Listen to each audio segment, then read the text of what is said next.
Hello, everyone. Omni-sensei here with What If Prototype Antihero Was in DC Verse, Part 3.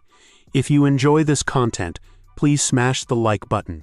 If you haven't already, please subscribe to the channel. Don't forget to check out the original story linked in the description. I hope you enjoy listening to it. Chapter 35. The Business Proposition. The footsteps echoed through the tunnel system, each one measured and careful. Tommy Kellerman had been with the Falcone family for 15 years, but he'd never been more nervous than he was walking into this madhouse. The stench hit him first, that same nauseating mixture of death and chemicals that made his eyes water.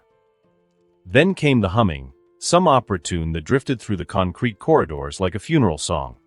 When he finally reached the main chamber, what he saw made his stomach lurch. The pig-masked figure didn't look up from his work. He was hunched over another victim, this one a middle-aged man who'd apparently been sleeping rough. The homeless bastard's chest rose and fell in mechanical rhythm, but his eyes were gone, replaced by empty sockets that wept blood down his cheeks. Busy, busy, busy, Professor Pig sang without turning around. Papa's got so much work to do. So many imperfect children to fix. Kellerman cleared his throat, trying not to look at the rows of motionless figures lining the walls. Mr. Pig. I'm here on behalf of Carmine Falcone. We need to talk. Talk. Pig giggled, the sound muffled by his mask. Papa doesn't like talking. Talking is how ugly thoughts spread. But Papa supposes he can spare a moment for the nice crimeman. He finally turned, his pig mask gleaming under the harsh lights. Blood spattered the white porcelain snout, and something wet dripped from the eyeholes. What does the old man want from Papa? Kellerman fought down his revulsion. We've got a situation. This architect freak, he's been picking off family operations one by one. Torino's crew, the Hayden operation, some of our payrolls, that psycho Zash. Nobody's safe anymore. Oh yes, Pig clapped his hands together like a delighted child. Papa's heard about the architect. Such interesting work. Though Papa thinks his methods lack artistry like mine. Yeah, well, artistry doesn't keep you breathing, Kellerman said. We're calling an emergency summit. All the families, tomorrow night. Problem is, normal security ain't cutting it anymore. This bastard, he gets through everything. Pig tilted his head, considering. And Papa can help how exactly? Your things, Kellerman gestured at the Dolatrons. They don't feel pain, right?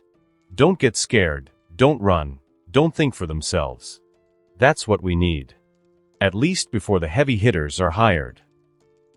Oh, Pig's voice took on a sing-song quality. Papa understands now. You want to borrow Papa's perfect children. He walked over to the nearest Dolatron, a young woman whose porcelain face bore the painted expression of eternal calmness. But Papa's children are not toys to be borrowed. They are works of art.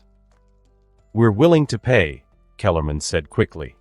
Name your price. Money. Pig laughed, the sound echoing horribly through the tunnels. Papa doesn't need money. Papa needs raw materials. Fresh canvas for his masterpieces. Kellerman's throat went dry. What kind of materials? The homeless camps, Pig said, his voice dropping to a whisper. Papa knows where they are, but rounding them up is so tedious.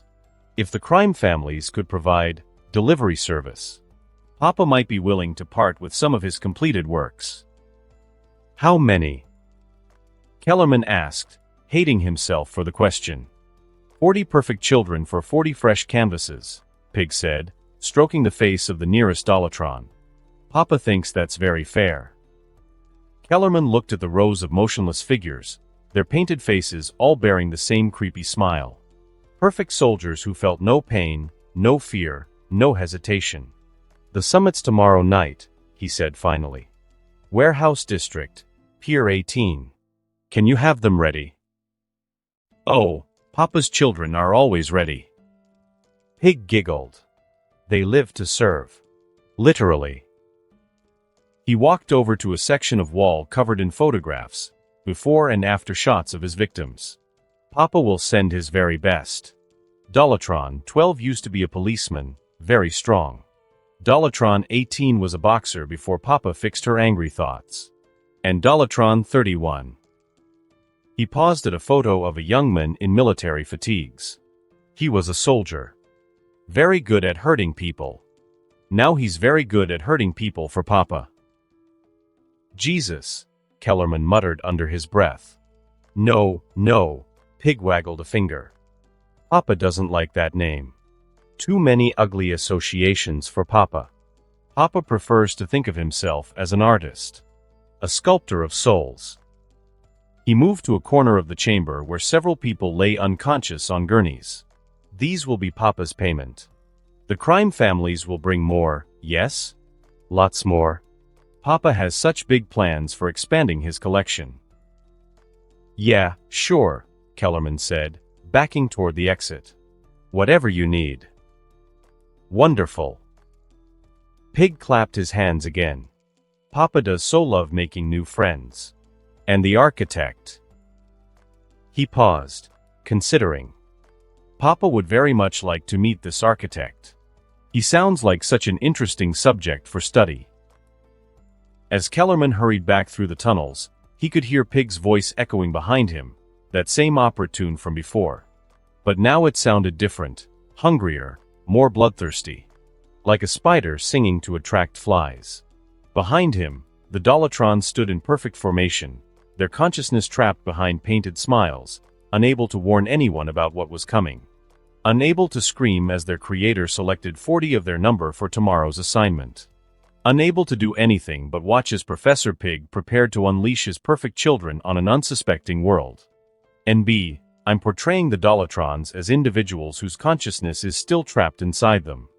It's not strictly canon, but it works well for this story.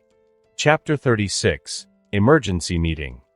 The warehouse on Pier 19 hadn't seen legitimate business in 20 years. Tonight, it hosted the most important crime family meeting in Gotham's history, and possibly the last. Carmine Falcone sat at the head of the makeshift conference table, his mature face grim in the harsh fluorescent lighting. Around him, the representatives of Gotham's underworld had gathered, Sal Maroni with his perpetual scowl, Oswald Cobblepot nervously adjusting his tie, Vincent Thorne's nephew speaking for his decimated family, and Roman Siones' lieutenant representing Black Mask's interests. Gentlemen, Falcone began, his voice carrying the authority of decades in the business, we got a problem that's bigger than any of us can handle alone.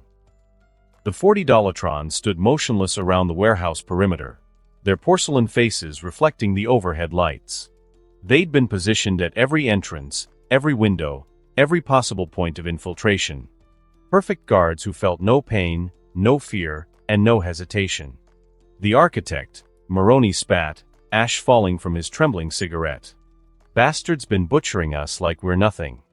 Torino, cops, judges, even that psycho Zash. He took a shaky drag. And the bullshit stories, shape-shifting, eating memories. What's next? Flying around in a cape. Cobblepot's laugh was brittle. Stories don't explain why we've lost 30% of our muscle in 2 weeks. Real or not, this freak's cost us millions. Thorne's nephew, a young man barely out of his 20s, leaned forward. A guy in my uncle's crew swore that he saw the architect take 3 different faces during the hit. Said he moved like he wasn't even human and had 3 pairs of arms and an octopus face. Guy's been hitting the product too hard, Siones' lieutenant sneered. Next you'll tell us he shoots laser beams. What about the bodies then? Cobblepot asked. The way they were arranged, they looked all dried out and weird. Like something sucked the blood out of them. That's not something a normal person would do. Falcone nodded grimly. Which is why we're here. And why we've taken precautions. He gestured to several crude-looking devices positioned around the warehouse, metal boxes with blinking lights and wire antennas. Biosensors. Military surplus, rushed job, but they should detect any shapeshifter trying to get close. If this bastard really can change his appearance, these will spot him. None of them noticed the young man in the corner, dressed in the black suit and tie of a low-level family soldier. He'd been there when they arrived, part of the security detail, unremarkable and easily overlooked. Alex wasn't just standing there, he was performing. Every breath he took was perfectly timed and every micro-expression carefully calibrated. His heartbeat at exactly 72 BPM, his skin temperature was maintained at 98.6 degrees, and even his cellular electrical activity hummed at the precise frequency of baseline human biology. Around the room, the primitive detection devices hummed and clicked, their crude sensors sweeping for inhuman signatures. Alex almost laughed. The rushed military surplus couldn't detect sophisticated biological manipulation. They were built for identifying crude alien physiology or basic mutant genetics, not someone who could rewrite his DNA in real time. The point is, Falcone continued, whether he's a freak or just a very good killer, we need to work together. Pool our resources, share intelligence, and hire better security. Speaking of security, Maroney gestured at the motionless Dolatrons. These things give me the creeps. They don't even blink. They don't need to, Falcone replied. They're perfect soldiers. No fear, no pain, no hesitation. Professor Pig assured me they're completely loyal. And what did you have to give that psycho in return? Cobblepot asked. Homeless camps, runaways, crack whores, garbage that was piling up the streets anyway, Falcone said coldly. Pig needed test subjects, we needed security. Win-win. Alex's jaw should have clenched. A normal person's pupils would have dilated with rage. His heart rate should have spiked. Instead, he maintained perfect calmness while his mind noted down the confession. Falcone had just admitted to supplying Pig with human test subjects, another charge for the growing list. The real question, Thorne's nephew said, is what we do next. Running isn't an option. This bastard's already proven he can track us anywhere. So we fight. With what? Maroney demanded. He's already taken out our best soldiers. He even killed a secure judge inside his goddamn courthouse. What makes you think we can do better? Because now we know what we're dealing with, Falcone said. And we're not fighting alone. I've put out feelers to some specialist contractors. People who deal with unusual problems. You mean more freaks like Pig? Cobblepot shuddered. I mean people who can match fire with fire, Falcone replied.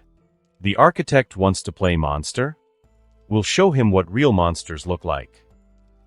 Real monsters, Alex thought, allowing himself the faintest internal smile. If only they knew. There's something else, Sionis's Mun said quietly. Word is, the architect's been getting inside information.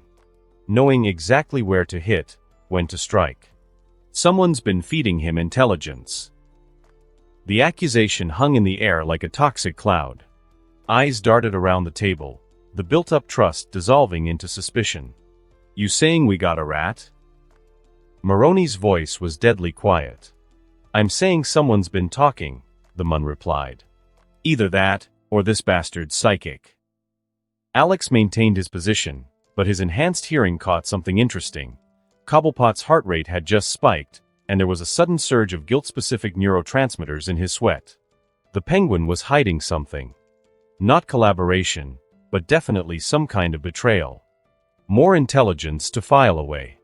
We'll deal with that later, Falcone said firmly. Right now, we need to focus on survival. The architect's made his move. Now it's our turn. He stood up, his presence commanding the room. From now on, we operate as one unit. Shared resources, shared intelligence, shared protection.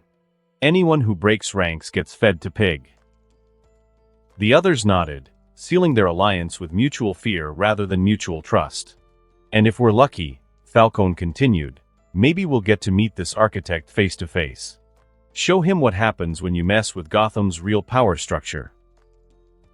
In the corner, Alex remained perfectly still, his biosignature reading as completely human while his enhanced senses recorded everything. The crime families thought they were planning a war. They had no idea they were sitting in the same room as their enemy, listening to them plan his destruction in real time. But not for much longer. The architect had heard everything he needed to hear. Now it was time to give these men a demonstration of what real monsters looked like, and it wouldn't be the specialists they were planning to hire. This meeting of desperation was about to become a masterclass in fear, taught by a professor who had designed the curriculum specifically for this moment. The warehouse's fluorescent lights seemed to flicker, though that might have been imagination. In the corner, a perfectly ordinary security guard stood perfectly still and smiled. Chapter 37: The Interrupted Judgment. The meeting had been going on for 2 hours when Alex decided it was time to end it. He'd listened to enough. These men had spent the evening discussing human trafficking routes, drug distribution networks, and the deep-rooted corruption of Gotham's institutions. They spoke of bribing judges, murdering witnesses, and destroying entire families as casually as discussing the weather. But it was Falcone's final proposal that sealed their fate. The homeless camps, the old Don was saying, leaning back in his chair. We clean them out completely. Professor Pig gets his raw materials, and we get more of his perfect soldiers. Win-win. How many we talking about? Maroni asked, stubbing out his cigarette. All of them, Falcone replied coldly. Every tent city, every bridge community, every cardboard village. We round them up like cattle and deliver them to that freak. Maybe 1,000 people, maybe more. Jesus, Cobblepot whispered. That's genocide. That's business, Falcone corrected. Those people are already dead. Society just hasn't buried them yet. We're just expediting the process. Alex felt something lethal awaken inside him. The careful control he'd maintained throughout the evening didn't shatter. It evolved, transforming into something far more dangerous. These weren't just criminals. They were monsters planning to feed innocent people to an even worse monster. What they didn't know was that Alex had been preparing for this moment all evening. Every handshake, every casual shoulder pat, every brief contact as he moved around the room, he'd been seeding them with dormant biomass. His touch had already infected their systems, waiting for activation. He stood up slowly, his movement finally drawing attention from the crime bosses. You got something to say, kid? Maroni asked, irritation clear in his voice. Actually, yes, Alex replied, his voice carrying a new edge. I've been listening to your conversation, and I am afraid it's unsustainable. The temperature in the room seemed to drop. Several of the bosses reached for their weapons, but Alex was already moving. Vincent Thorne's nephew was closest. Alex grabbed him by the throat, his grip tightening with inhuman strength. The young man's eyes bulged as Alex lifted him off the ground with one hand. You want to know what the architect looks like? Alex asked conversationally. Take a good look. His face began to shift, features flowing like liquid. The biosensors shrieked their useless warnings as Alex's cellular structure rearranged itself, revealing his true identity. Holy shit, Maroni breathed, his gun forgotten as his hands began to shake. Alex didn't just kill Thorne's nephew, he consumed him. Red tendrils erupted from his hand, boring into the young man's flesh and devouring his biomass in seconds. The body dissolved into Alex's form, leaving only clothes and screams of terror from the other bosses. Fear, Alex said, his voice now carrying the cold authority of judgment. Such a pure emotion. I like that. That's when he activated the bombs. Roman Sionis's lieutenant was the first to go. The dormant biomass Alex had planted during their earlier handshake suddenly erupted, consuming the mun from the inside out. His screams lasted only seconds before his body exploded into a spray of organic tendrils, which lashed out and dragged the surrounding people into the blast. Biomass bombs, Alex explained conversationally as 3 more gang soldiers exploded simultaneously. I've been infecting all of you throughout the evening. So efficient. The Dolatrons reacted instantly, their programming engaging as they identified a threat. 40 perfect soldiers moved with inhuman speed, surrounding Alex in a tightening circle. But Alex was ready for them. He sprouted additional arms from his torso, each one ending in razor-sharp claws. His spine elongated, his mass expanded, and his skin hardened into living armor that gleamed like black mercury under the warehouse lights. The Dolatrons opened fire, but the bullets were simply absorbed into his shifting form. Alex struck the nearest Dollatron with savage force, expecting it to go down like any other soldier. Instead, it barely staggered, continuing its mechanical assault despite the devastating blow. As he grappled with it, Alex's enhanced senses picked up something disturbing: surgical scars across the scalp, the smell of medical procedures, and beneath it all, a faint neurological signature of consciousness, scarred and fragmented but still present. "Your consciousness is still intact," Alex muttered, studying the Dollatron's face more closely. Behind the perfect soldier's mask, he could see traces of humanity, scarred, lobotomized, but still there. Horrified realization dawned on him. These weren't just soldiers, they were victims too. People who had been captured, surgically modified, and turned into weapons. The homeless people Falcone had mentioned, probably taken from the camps and delivered to this Professor Pig for conversion, were still conscious. Alex's strike pattern shifted instantly. Instead of delivering killing blows, he began injecting precise doses of biomass into each Dollatron's neural pathways. The organic matter sought out the lobotomy scars, beginning to repair damaged neural pathways. "Sleep now," Alex commanded, and the Dollatron collapsed as its consciousness was finally allowed to rest. "The nightmare is over." The others pressed their attack relentlessly. Unlike the dozen from before, the rest of the Dollatrons created a true army. They moved with inhuman coordination, their surgical modifications allowing them to fight without fear, pain, or hesitation. Alex found himself genuinely challenged for the first time in months. He flowed between them like liquid death, consuming the remaining gang soldiers while simultaneously trying to heal the Dollatrons he disabled. But every time he put one down, two more took its place. Their programming was absolute: they would fight until destroyed or until their target was eliminated. Using conscious people as weapons, Alex snarled, the horrible reality of the situation becoming clear. "That's a new low, even for scum like you." He activated more biomass bombs. Falcone's bodyguards exploded in sequence, their bodies transforming into raw material that Alex absorbed without hesitation. Moroni's men followed, their screams cut short as their own cells turned against them. But the Dollatrons kept coming. They formed a wall of surgical steel and modified flesh, their perfect coordination making them nearly impossible to outmaneuver. But Alex refused to kill them. Every strike was calculated to disable without destroying, every injection of biomass designed to heal rather than harm. It slowed him down considerably, but these people had suffered enough. "You are free now," he commanded each one as he healed their lobotomized minds. "No more pain." The prolonged battle gave the crime bosses their chance. While Alex was occupied with saving the Dollatrons, Falcone grabbed Moroni's arm. "We need to go. Now." Falcone hissed, pulling the other Don toward the emergency exit. "What about our men?" Moroni asked, watching another of his lieutenants explode into biomass. "They're already dead," Falcone snapped. "That thing isn't human. We stay, we die." They scrambled through the chaos, using overturned tables and shipping containers as cover. Behind them, Alex continued his methodical work of disabling Dollatrons without killing them, his enhanced hearing picking up their whispered conversation. "Your safe house in the Bowery," Falcone said as they reached the exit. "We regroup there." "And then what?" Moroni demanded. "He knows everything now. Our operations, our people, then we burn it all down and start over," Falcone replied coldly. "Better to lose everything than lose our lives."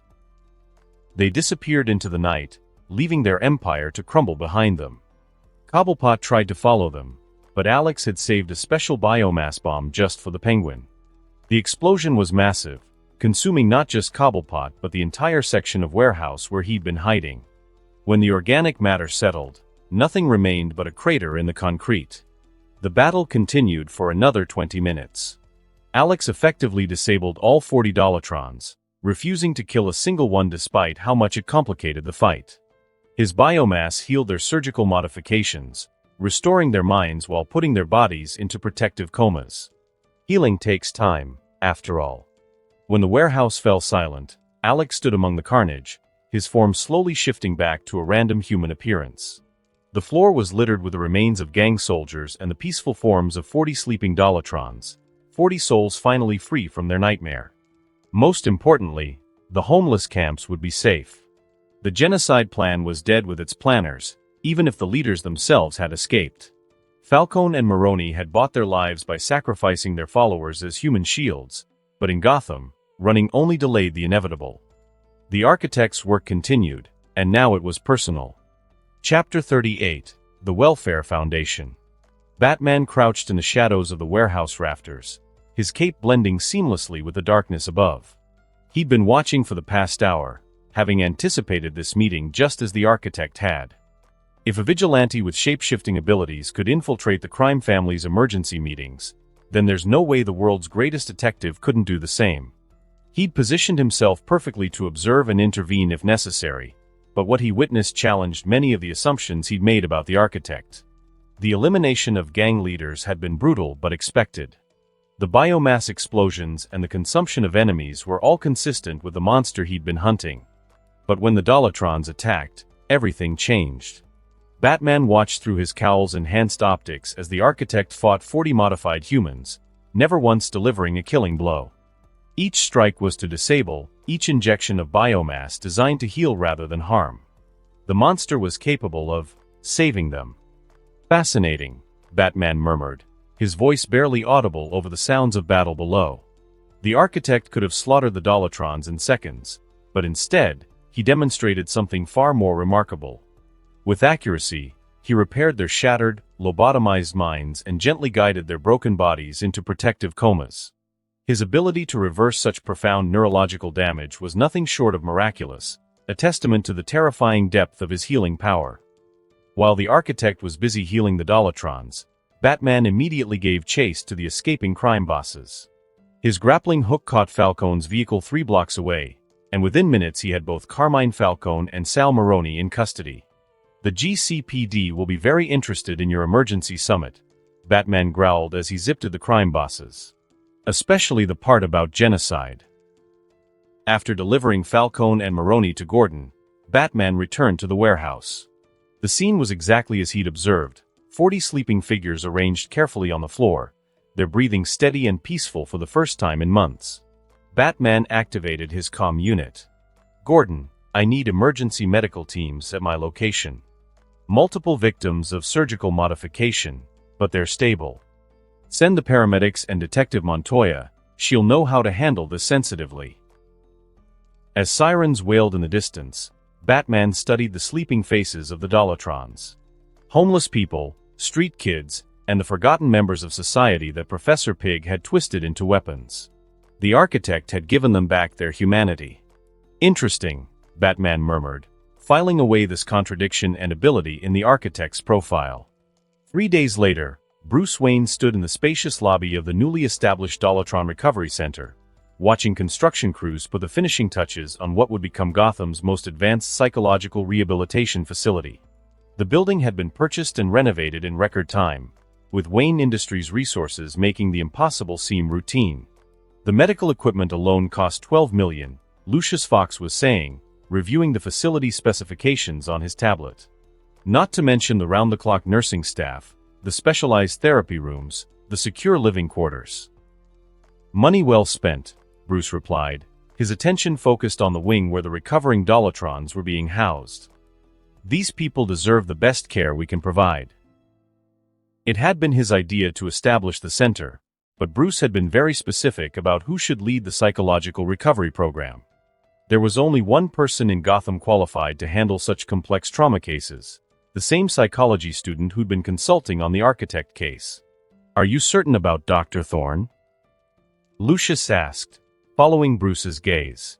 "He's brilliant, certainly, but he's still quite young. This level of responsibility. He's the only one who understands the psychological implications of what these people went through," Bruce said firmly. "I have read his research papers.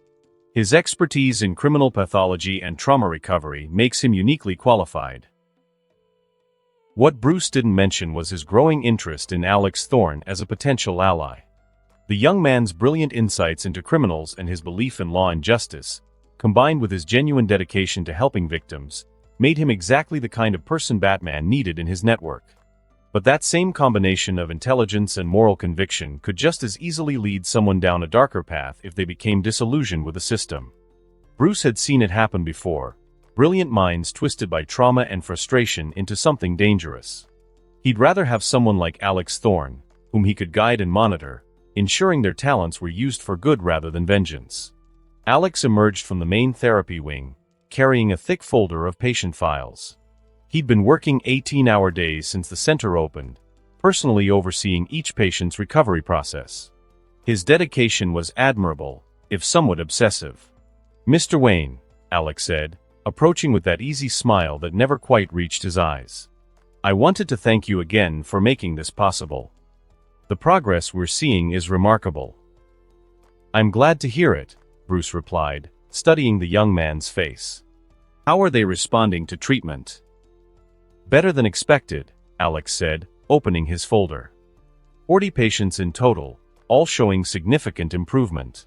Whoever healed them before did a pretty good job. There's no trace of the previous surgery, and their traumatic memories have been suppressed. Still, it will take the mind time to fully heal and rid itself of its influence. The progress, however, is very good. Bruce nodded, listening carefully to Alex's clinical assessment.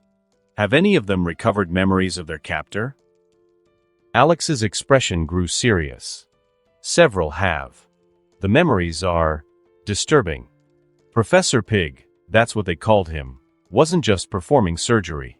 He was conducting experiments, studying how to completely erase human identity while keeping the body functional." "And what did you learn about his methods?" Alex paused, as if considering how much to reveal. "He has a god complex, but it's specifically focused on creating perfect, obedient children. The victims describe him as obsessed with surgical perfection and symmetry. He can't tolerate imperfection of any kind." Bruce felt impressed by the clinical precision of Alex's analysis. The young man understood predators on a level that suggested either exceptional natural talent or extensive study. Either way, it was exactly the kind of insight that could be invaluable in the war against crime.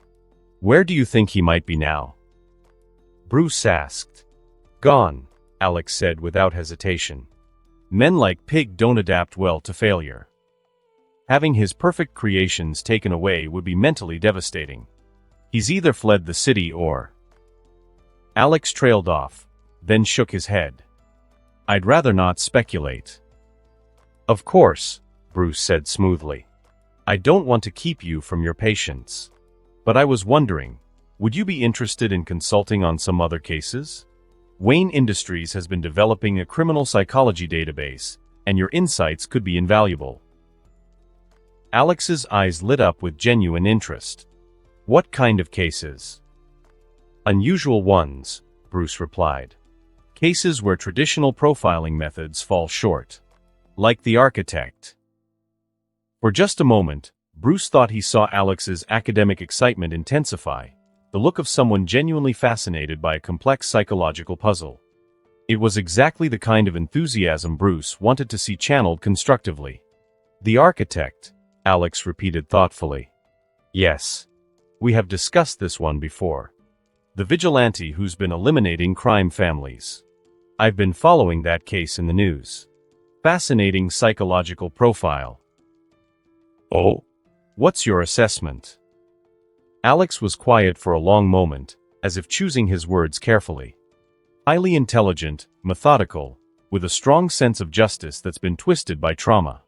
The consecutive targeting of corrupt officials and violent criminals suggests someone who's been personally victimized by them." Bruce nodded, encouraging him to continue. "But the most interesting aspect is the escalation pattern," Alex continued. "Early kills were simple eliminations. But recent cases show increasing psychological sophistication, torturing Vincent Torino with his own methods and arranging bodies as symbolic scales of justice. This isn't just about killing criminals anymore. It's about making them suffer in ways that mirror the suffering they've caused." "Sounds like you've given this considerable thought." "It's academically fascinating," Alex said with a shrug. "A case study in how trauma can reshape moral reasoning. The architect genuinely believes he's serving justice, but his methods are becoming increasingly elaborate and personal. Bruce stored every word of Alex's analysis, impressed by the depth of insight. The young man's ability to understand criminal psychology was remarkable, the kind of talent that could either serve justice or become its greatest threat, depending on how it was nurtured. "Well," Bruce said finally, "I'd be very interested in having you review our files. Perhaps you could identify patterns that we've missed." "I'd be honored," Alex replied. "Though I should mention, I'm planning to focus entirely on the Dollatron recovery program for the next few weeks. These patients need consistent care, and I don't want to compromise their treatment." "Of course," Bruce said.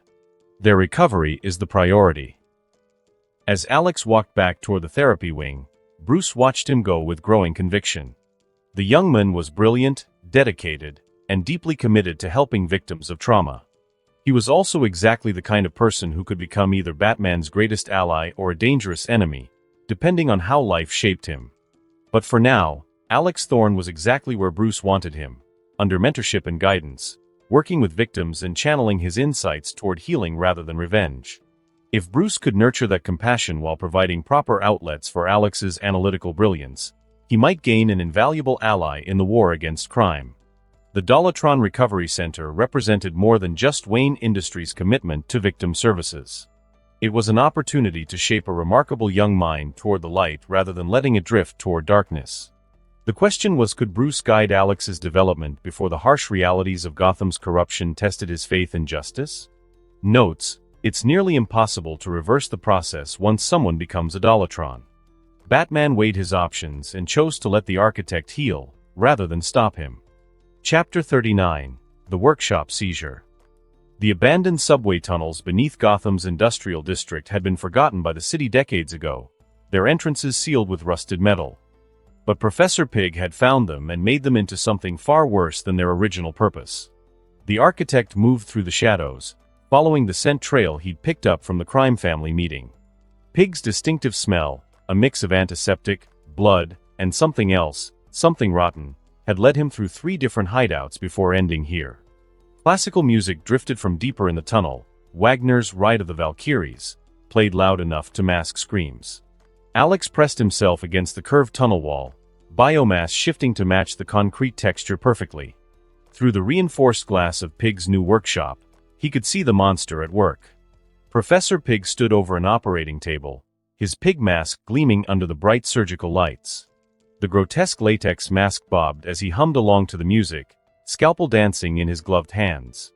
8 tables filled the converted train platform, each one occupied by a victim in various stages of conversion. Now, my little piglet," Pig cooed to the body beneath him. "Squeal. Squeal while the filth leaves you. That's the sound of perfection being born." The victim on the table couldn't have been more than 14, a street kid who'd probably been grabbed while looking for food or shelter. Half of the boy's face had already been carved away, replaced with the blank ceramic features of a doll mask. "You see, my pretties," Pig continued, addressing the other victims like a professor lecturing students. "The human face is so terribly flawed. All those expressions, all that individuality. It's chaos. But Daddy knows how to fix chaos." He moved to the next table, where a young girl, maybe 12, lay strapped down but conscious. Her eyes, wide with terror above a gag, tracked Pig's movements. Fresh sutures lined her scalp where he'd been working on her brain. "Ah, you're awake. Perfect timing, my dear." Pig's voice took on a sing-song quality. "You get to watch Daddy work on your friend. Educational, isn't it? Soon you'll be just like him, peaceful, quiet, perfect." On the far side of the workshop, Alex spotted the source of his deepest rage. 2 smaller tables, positioned where Pig could see them while working. Children, real children, not teenagers surviving on the streets. A boy and a girl, neither older than 10, both still unconscious from whatever drugs Pig had used. "And my special little angels," Pig said, stroking the unconscious boy's hair with mock tenderness. "They're going to be Daddy's masterpieces. The younger they are, the more perfectly they take to the treatment. Their little minds are so wonderfully malleable." 4 Dolatrons stood guard around the workshop, blank-faced sentries with ceramic masks and dead eyes. They'd been positioned at key points, watching for any intrusion. Their heads turned in perfect synchronization as they scanned the area. Alex had seen enough. The workshop's reinforced door didn't slow him down. His biomass flowed through the locking mechanism like liquid mercury, disabling the security system instantly. He reformed on the other side, his human appearance melting away to reveal something far more eerie. The 4 Dolatrons turned toward him mechanically, their movements perfectly coordinated. They felt no pain, no fear, no hesitation, making them ideal guards but terrible victims. "What?" Pig began, spinning around from his operating table. Then his eyes widened behind the pig mask as he saw Alex's transformed state. "You. The architect. I should have known you'd come for me after what you did to my business partners." Pig backed toward a wall panel, his voice rising to a manic pitch. "Kill him," he commanded the Dolatrons. "Protect Daddy's work." The Dolatrons moved as one, their enhanced strength and pain immunity making them formidable opponents. But Alex wasn't here to fight victims. His biomass erupted outward in a dozen directions, tendrils wrapping around each Dolatron's neck. Instead of crushing their throats, he found the specific nerve clusters that would render them unconscious without permanent damage. All 4 collapsed simultaneously, their bodies hitting the concrete with dull thuds. "Impossible," Pig whispered, his hand hovering over the wall panel. "They were perfect." They couldn't feel pain," Alex corrected, "but they still have nervous systems. Still have bodies that can be shut down." Pig's hand slammed against the panel. An alarm began wailing as steel shutters started dropping over the workshop's exits. Emergency lighting bathed everything in red, turning the medical facility into a vision of hell. "You want to trap yourself in here with me?" Alex asked, his form shifting as biomass rippled across his frame. "That's not very smart." "I'm not trapped," Pig snarled, pulling a modified assault rifle from behind his workstation. "You are." The weapon had been customized with surgical attachments, hooks, clamps, and cutting tools welded to the barrel. It was designed to wound and capture, not kill. "I'm going to take you apart piece by piece," Pig said, his voice manic behind the pig mask. "Study what makes you tick. Then I'll put you back together as my perfect little soldier." The rifle barked, firing tranquilizer darts instead of bullets. Alex twisted away from the first volley, his enhanced reflexes making him nearly impossible to hit. The darts shattered against the concrete wall where he'd been standing. "You can't run forever," Pig taunted, tracking Alex's movements. "And I have all the time in the world. My little piggies aren't going anywhere." Alex feinted left, then launched himself directly at Pig. The surgeon fired desperately, darts flying wide as Alex closed the distance in seconds. The rifle's attachments were meant for restrained victims, not combat. Alex's hand closed around the weapon's barrel, his enhanced strength crushing the metal like paper. The rifle crumpled, its firing mechanism destroyed. "The only thing you're going to fix," Alex said, his other hand closing around Pig's throat, "is your mistake of being born." But as Pig clawed at his grip, whimpering behind his mask, Alex made a decision that would define the rest of his hunt. Death was too quick for this monster. Too merciful. "Actually," Alex said, his voice dropping to a whisper, "I have something much better planned for you." His free hand struck Pig's neck, targeting the exact same nerve cluster that would render him unconscious without permanent damage. The pig-masked surgeon crumpled, his body going limp in Alex's grip. Alex moved quickly through the workshop, checking each victim's vital signs. The 2 children were stable, their surgeries not yet begun. The older victims were in various stages of Pig's process, but all were alive. The unconscious Dolatrons breathed steadily, they would recover. He found a medical transport truck in the adjoining tunnel, keys still in the ignition. It took him 10 minutes to load the unconscious victims and Pig's limp form into the back, along with every piece of surgical equipment he could carry. As the truck pulled away from the workshop, Alex allowed himself a moment of satisfaction. When Batman arrived at the scene, and he would arrive, because Alex had made sure to trigger every security system in the area, he would find only blood and empty operating tables. The real work was just beginning. Chapter 40. The Reversal Process. The abandoned subway maintenance facility lay 3 miles deeper into Gotham's forgotten underground, a relic from the city's expansion projects of the 1940s. Alex had discovered it months ago while mapping the tunnel networks, a perfect isolation chamber with thick concrete walls and no electronic surveillance. Professor Pig hung suspended in the center of the room, his wrists bound to an overhead beam with steel cables. His pig mask had been removed, revealing the surprisingly ordinary face beneath, middle-aged, weak-chinned, with a pale complexion of someone who spent too much time in underground laboratories. The 12 victims, 8 from the workshop and 4 recovered Dolatrons from the crime family meeting, lay on medical gurneys arranged in a semicircle around Pig's suspended form. All were unconscious, connected to 4 drips and monitoring equipment Alex had salvaged from the workshop. "Time to wake up, Doctor," Alex said, injecting a stimulant into Pig's neck. The surgeon's eyes fluttered open, confusion giving way to terror as he recognized his surroundings. He tried to speak but found his mouth sealed with medical tape. "Don't try to talk yet," Alex advised, his voice carrying that same clinical tone Pig had used with his victims. "You're going to need your strength for what comes next." Alex moved to the first gurney, where one of the older Dolatrons lay motionless. The victim's face was a patchwork of ceramic and flesh, surgical scars running along his scalp where Pig had accessed his brain. "This is Robert Pattinson," Alex said, checking the victim's chart. 24 years old. Homeless for 6 months after losing his job. You found him sleeping in Robinson Park and decided he needed improvement. Pig's eyes widened as Alex began setting up surgical instruments on a nearby tray. The same tools the professor had used to create his perfect soldiers. "You see, Professor, I've been studying your work," Alex continued, his hands moving with practiced efficiency.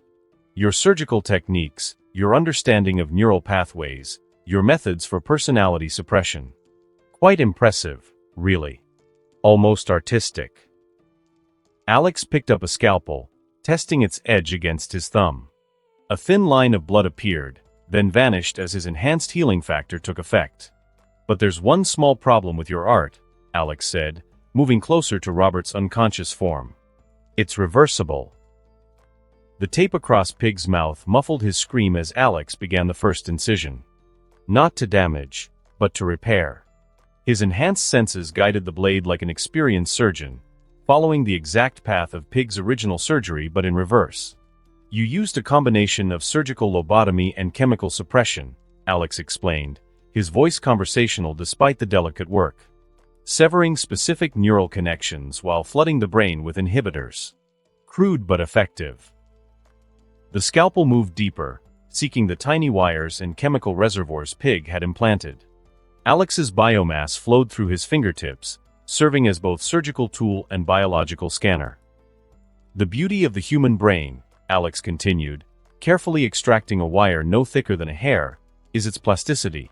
Given the right conditions, it can rebuild those connections. Restore what was lost." Robert's monitors began showing increased activity as Alex worked. Brainwaves that had been flat and regular started showing the chaotic patterns of returning consciousness.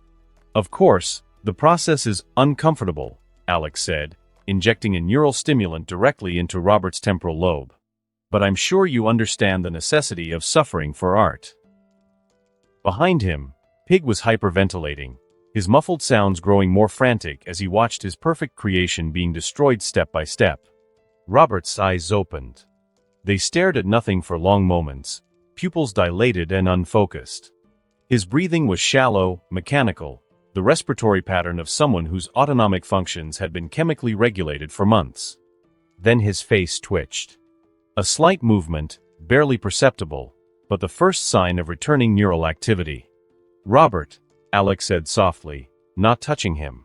"Can you hear me?" The young man's eyes shifted slowly, tracking toward the sound. His mouth opened, but no words came, only a soft, confused whimper. "You're safe," Alex continued, his voice gentle but distant. "You're not in the workshop anymore." Robert blinked, the motion deliberate but sluggish. His hand moved to his face, fingers tracing the ceramic implants with the wonder of someone rediscovering sensation. I. The word came out as a croak. He swallowed, then tried again. I can feel. It wasn't joy in his voice. It was terror. The emotions are going to be overwhelming, Alex warned, preparing another injection. Your brain is remembering how to process feelings it hasn't experienced in months. Robert's breathing quickened, but not from exertion. From panic. I remember standing. Just standing. While you. His gaze found Pig's suspended form, and something cracked in his expression. While you hurt them. Tears started then, not the cathartic weeping of justice, but the broken sobbing of trauma. I couldn't move. I wanted to help, but I couldn't. I couldn't even close my eyes. Alex began the same careful surgery on the second victim, Julia Roberts. Her restoration was faster, his understanding of Pig's techniques allowing him to work more efficiently. But when her eyes opened, they showed the same progression, not from blankness to awareness to rage, but from emptiness to confusion to devastating recognition. Where? She started, then stopped, her hand going to her throat. Her voice sounded foreign to her own ears. You're in a safe place, Alex said. Your name is Julia Roberts. You're 22 years old. You were a nursing student. Were. The word came out strangled. You still are, Alex corrected. But you've been gone for 3 months. Your family thinks you're dead. Julia's face crumpled. My family, oh God, my family. They think I'm dead. By the time Alex reached the 6th victim, a pattern had emerged. Each awakening brought not righteous anger, but the slow, horrible realization of what had been taken from them. Not just their freedom, but their sense of self. Their ability to trust their own minds. The last victim was a boy in his early teens from the workshop, Tommy, Robert's little brother. Unlike the others, this victim only had partial surgical modification. Pig hadn't had time to finish his improvements. This is Tommy, Alex said, checking the boy's pulse. He was looking for you, Robert, when Professor Pig grabbed him. Robert's sob echoed through the chamber, a sound of pure anguish as he recognized the small form on the gurney. Tommy? Oh God, Tommy, I'm so sorry. The boy's eyes opened slowly, unfocused but blessedly aware. Robert. His voice was small, frightened. Is that really you? You looked different. It's me, buddy, Robert said, struggling to sit up despite his weakened state. I'm here. I'm sorry I couldn't protect you. The bad man, Tommy whispered, his gaze finding Pig's suspended form. He said he was going to make me like you. He said it wouldn't hurt if I was good. Alex studied the faces of the recovered victims, all of them now conscious but fragile, struggling to process emotions they'd been denied for months. They looked confused, like people waking up from a nightmare only to find it was real. He moved toward Pig, pulling the tape from the surgeon's mouth. Please, Pig gasped, his voice cracking. Please don't change them. I was just helping them. I was making them better. They were broken and I fixed them. Fixed us. Julia's voice was barely a whisper, but it carried across the chamber. I made you perfect. Pig said, his voice rising. I took away your pain, your fear, your ugly human emotions. I gave you peace. You should thank me for that. The word peace hung in the air like a physical blow. Robert stared at Pig, his expression changing slowly. Peace, he repeated, his voice hollow. You call what you did to us peace? You didn't suffer, Pig insisted, his voice taking on that same lecturing tone he'd used in the workshop. You were content. Obedient. Beautiful.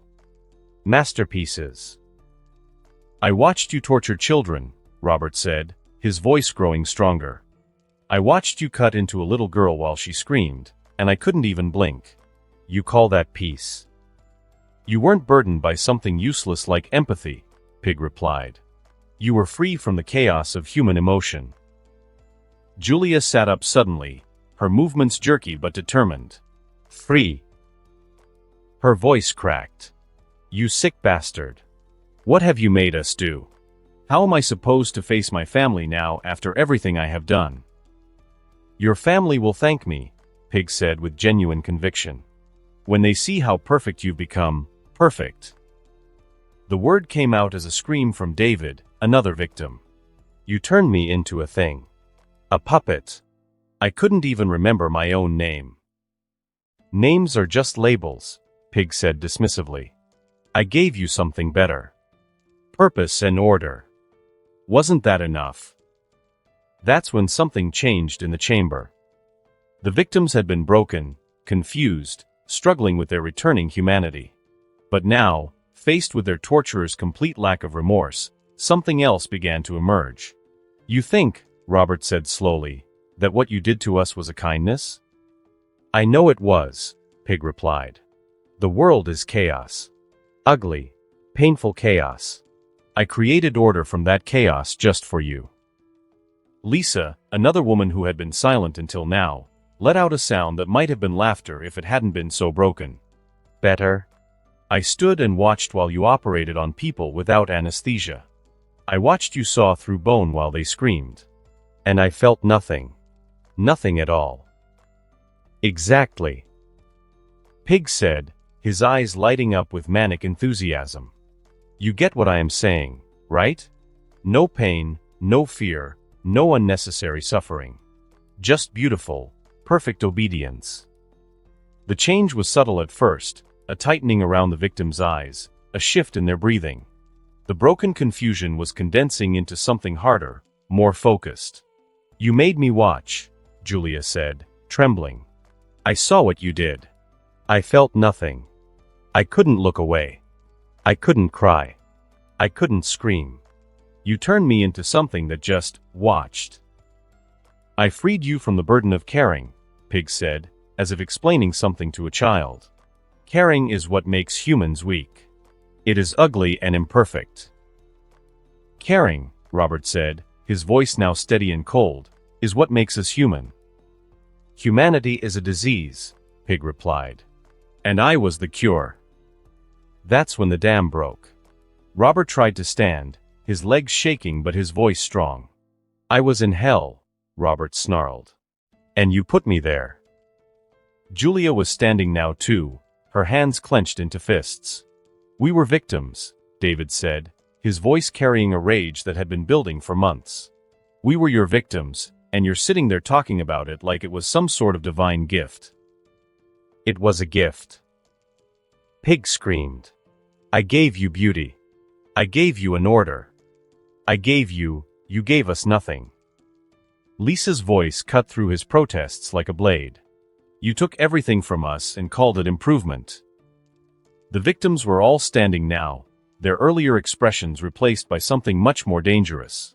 The suppressed trauma, the months of helplessness, the complete violation of their humanity, it was all crystallizing into pure, focused rage. You want to know what we want? Robert asked, his voice deadly calm. What do we choose? Alex watched from the shadows, recognizing the moment he'd been waiting for. The breaking point. The moment when victims became something else entirely.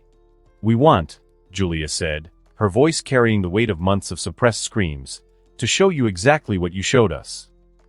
We want, David added, to make you feel what you made us feel. We want, Lisa finished, to break you the way you broke us. Tommy, the youngest victim, spoke for the first time since waking up. His voice was small but carried a terrible resolve. I want to hurt him.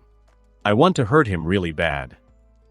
Alex stepped forward, his voice cutting through the chamber. Then hurt him. The victims looked at each other, then at Pig, then at the surgical table waiting nearby. Please, Pig whimpered, finally understanding what was about to happen. Please, I was just trying to help. I was trying to make you better. You made us, Robert said, his voice carrying the weight of judgment. You broke us, now we break you. One by one, the victims approached, surrounding their tormentor. Alex watched from the shadows, knowing that what came next would be necessary, healing, and absolutely brutal. Some people, when pushed to their breaking point, simply broke. Others became something far more dangerous. Chapter 41: Victims' Justice. The surgical table gleamed under the harsh fluorescent lights as the victims surrounded Pig's suspended form.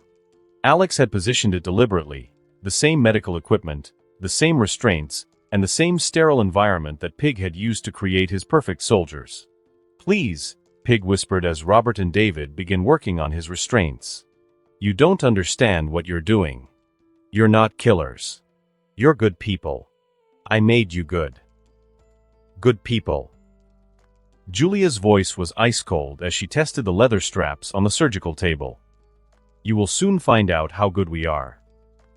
Lisa was carefully examining the surgical instruments. "He used this one," she said, holding up a bone saw, "to cut through that homeless man's skull. He made us watch while he was conscious." "The anesthesia was imperfect," Pig said desperately. "I was trying to improve the process. I was trying to make it painless." Painless. Tommy's young voice carried a weight that no child should possess. "You told me it would be painless when you were going to cut into my head. But you lied. You were going to hurt me just like you hurt Robert." The victims lowered Pig onto the surgical table the same way he used to do. Robert secured the head restraint while Julia worked on the arm clamps. David and Lisa handled the leg restraints, their movements coordinated as if they'd done this before. "You taught us well," Robert said, tightening the straps until Pig's circulation began to slow. "All those months of watching you work. We learned every technique, every method, and every way to maximize suffering while keeping the subject conscious." "I didn't teach you to hurt people," Pig protested, his voice rising to a whine. "I taught you to be perfect and beautiful. To be without flaw." "You taught us," Sarah said, picking up a scalpel, "that some people deserve to suffer." She made the first cut, a shallow incision across Pig's palm. Not deep enough to cause serious damage, but enough to draw blood and establish what was coming. Pig's scream echoed through the chamber. "Too loud," David said clinically. "He always told us we were too loud when we screamed." Lisa produced a gag from the surgical supplies, the same type Pig had used on his victims. This should help with the noise. As they forced the gag into Pig's mouth, Alex noticed something he'd been waiting for. The victims were moving with purpose now, their earlier confusion replaced by determination. They weren't acting from blind rage, they were acting from learned behavior. "You know what the worst part was?" Robert said, making another small cut on Pig's forearm. "It wasn't the surgery. It wasn't even the pain. It was knowing that we were helping you do it to others." Julia moved to Pig's other arm, her scalpel finding the same nerve clusters he'd targeted on his victims. "You made us hold people down while you operated. You made us watch their eyes while you cut into them. You made us feel nothing," David added, his voice growing harder with each word. "You made us stand there like statues while you tortured children." Lisa began working on Pig's legs, her movements smooth and deliberate. "You remember Jenny Lawrence, that 12-year-old you grabbed from the bus stop? You made me hold her hand while you removed her kneecap. You made me squeeze it every time she tried to pull away." Each cut was small, precise, designed to cause maximum pain without threatening life. The victims had learned well from their tormentor. They understood exactly how to make suffering last. "You know what you said to me?" Tommy asked, his small hand surprisingly steady as he picked up a medical clamp. "You said little boys don't cry when they're perfect. Those tears were ugly. That you were going to fix me so I couldn't cry anymore." He positioned the clamp over Pig's thumb, then slowly began to tighten it. The pressure built gradually, methodically, until Pig's muffled screams reached a new pitch. "I'm crying now," Tommy said, tears streaming down his face. "And it feels good. It feels human." The victims worked in shifts, each taking turns to inflict the specific tortures they'd been forced to witness. Robert used the bone drill on Pig's shin, the same tool that had been used on his own leg during his conversion. Julia employed the nerve stimulator, sending carefully calibrated shocks through Pig's nervous system. You told us, Julia said, adjusting the voltage. That pain was just a signal. That perfect people don't need to feel signals. So we're going to help you understand what signals really mean. David had found the chemical injections, the same cocktail of stimulants and inhibitors Pig had used to keep his victims conscious but paralyzed during surgery. This should keep you awake, he said, preparing the syringe. We want you to experience every moment, just like we did. Just like you made us experience it, Lisa added, beginning to remove Pig's fingernails. Every cut, every burn, every violation. We felt it all while being unable to react. The most disturbing aspect wasn't the violence itself, it was the detachment with which the victims worked. They'd been trained by Pig's own methods, taught to dissociate from suffering, to view human pain as merely another variable to be controlled. You know what's interesting? Robert said, taking a break to examine his handiwork. I don't feel the same satisfaction I thought I would. It's like I'm still not completely human yet. That's because he broke something in us, Julia replied, continuing her work on Pig's nervous system. Something that might never heal completely. But this is helping me remember what it felt like to choose my own actions. Lisa had moved to Pig's face, using the same tools he'd employed to remove and replace facial features on his victims. You called it artistic improvement, she said, beginning to carefully peel away skin. Let's see how artistic you feel when it's your face being improved. Tommy, despite his age, showed no hesitation as he worked on Pig's feet with a medical hammer. Robert told me you were going to make me forget him. Make me forget everyone I loved. To make me into a thing that couldn't love anyone. The child's words carried more weight than any adult threat. Here was innocence that had been targeted for destruction, fighting back with the tools of its would-be destroyer.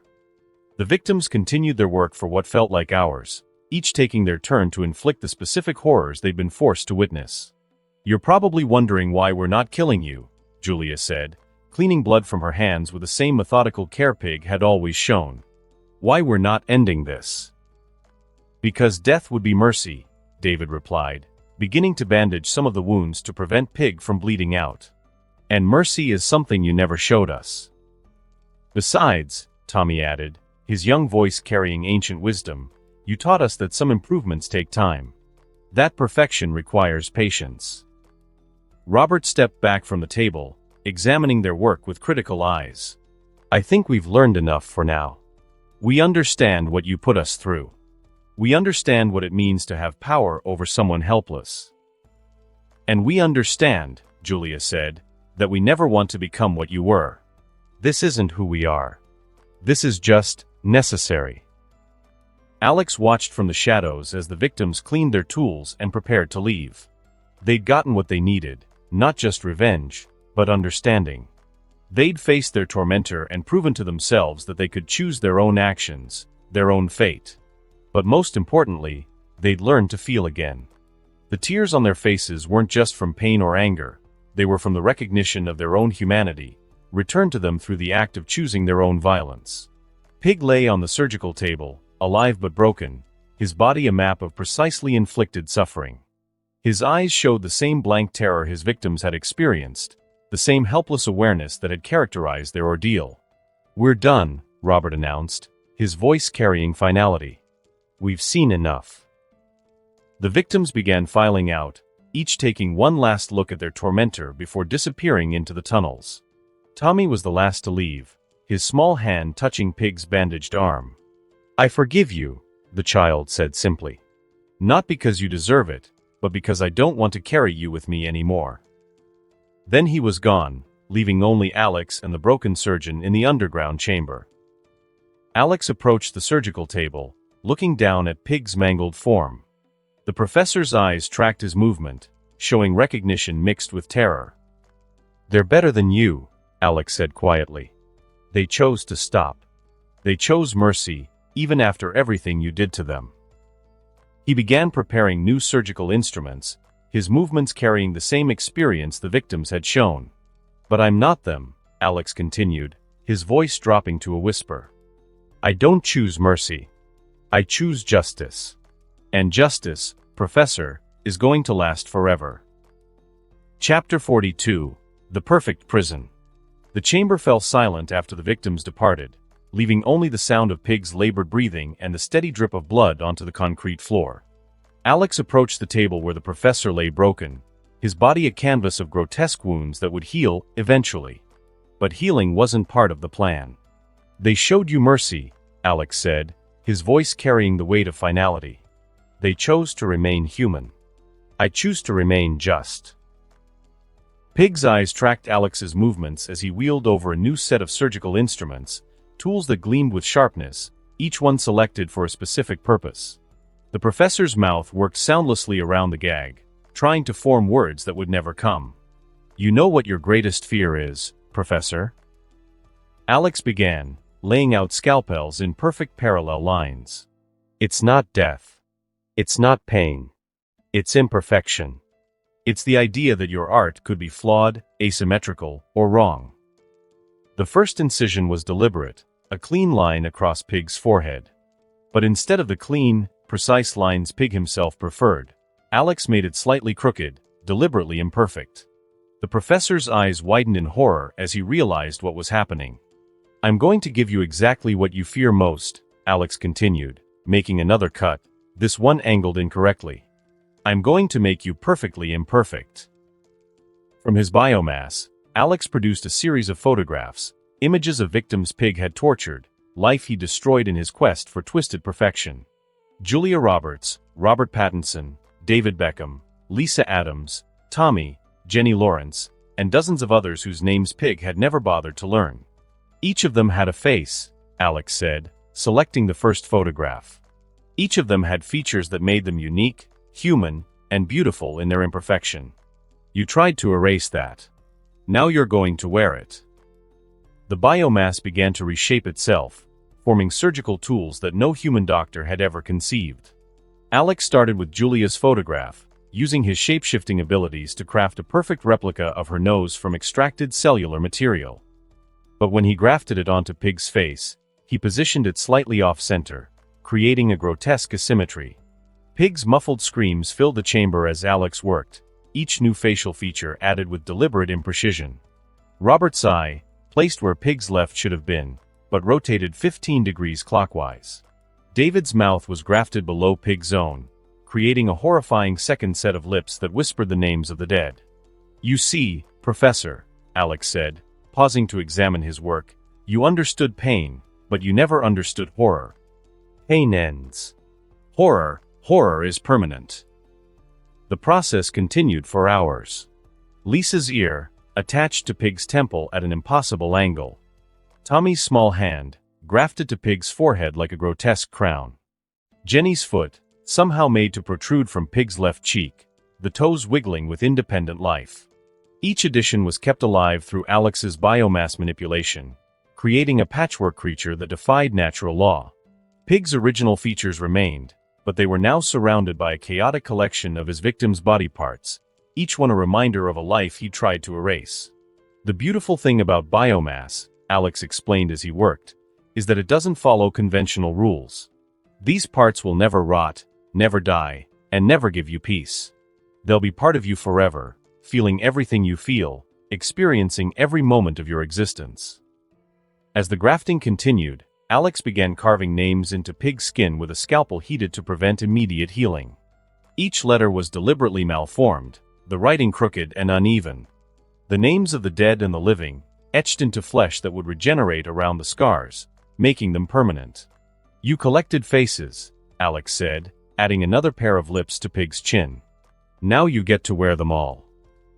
The most disturbing aspect wasn't the physical transformation, it was the psychological torture. Each new feature was positioned to maximize Pig's horror at his own reflection, to create a face that was simultaneously familiar and alien, human and monstrous. "You know what's interesting about perfection?" Alex asked, grafting a child's eye socket next to Pig's own. "It's static. It doesn't grow, doesn't change, and doesn't learn. But imperfection is alive." As the grafting neared completion, Alex began the most crucial part of the process.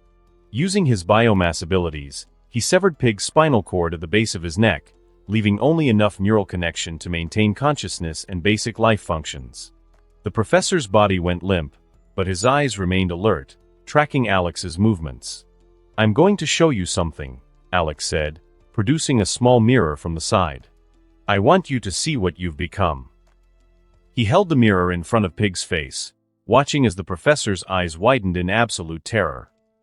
The reflection showed a creature that was no longer human, a patchwork amalgamation of faces and features, each one crying out in silent accusation. The asymmetry was perfect in its imperfection, every element deliberately wrong. "This is your art," Alex said softly. "This is what you created. Not your victims. They remained human despite everything you did to them. This is the real you." "Professor," Alex said as he worked, "you understood physical torture, but you never grasped psychological hell. Physical pain ends when the body shuts down. But psychological pain, that can last forever." Alex then brought together 6 large mirrors that he had prepared earlier.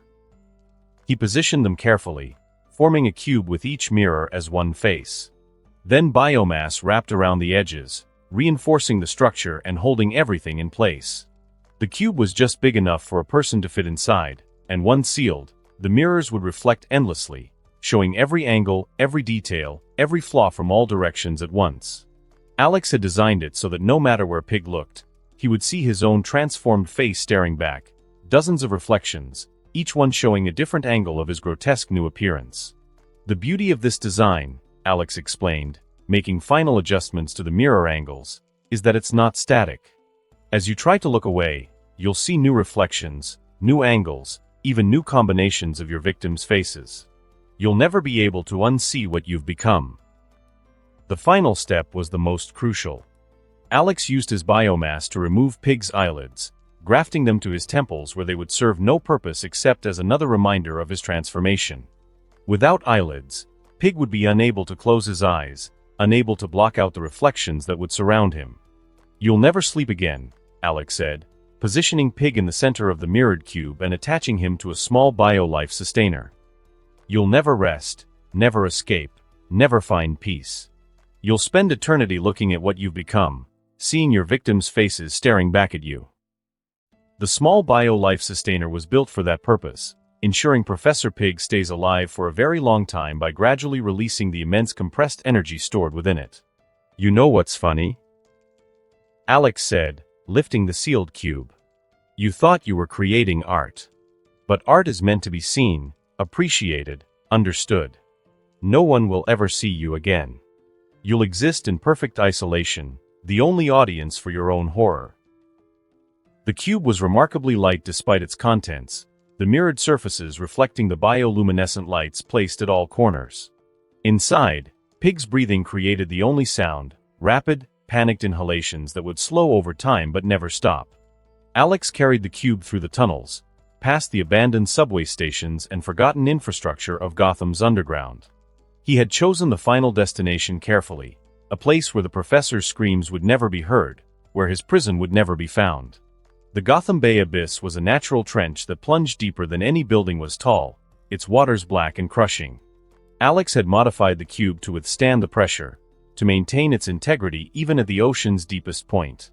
The mirrors would never crack and the seal would never break. Standing at the edge of the industrial pier, Alex held the cube one last time. Inside, Pig's eyes were visible through the reflective surfaces, wide with terror as he realized his destination. The professor's mouth was moving, trying to form words that would never be heard. "Professor Pig," Alex said formally, "by the authority vested in me by the victims whose faces you now wear, I sentence you to eternity. May you find in your reflection the humanity you tried to destroy." The cube disappeared into the black water without a sound, sinking toward the ocean floor where it would rest forever. The pressure would keep it in place, the depth would keep it hidden, and the mirrors would keep Pig company for whatever remained of his existence. Alex watched the ripples fade, then turned away from the water. The architect's work was complete, but Alex Thorne had other responsibilities. Tomorrow, he would return to his psychology classes, to his work with the recovered Dolatrons, and to his carefully constructed life as an excellent student. But tonight, for the first time in months, he allowed himself a moment of satisfaction. Justice had been served, perfectly and permanently. The scales were balanced, even if no one would ever know how.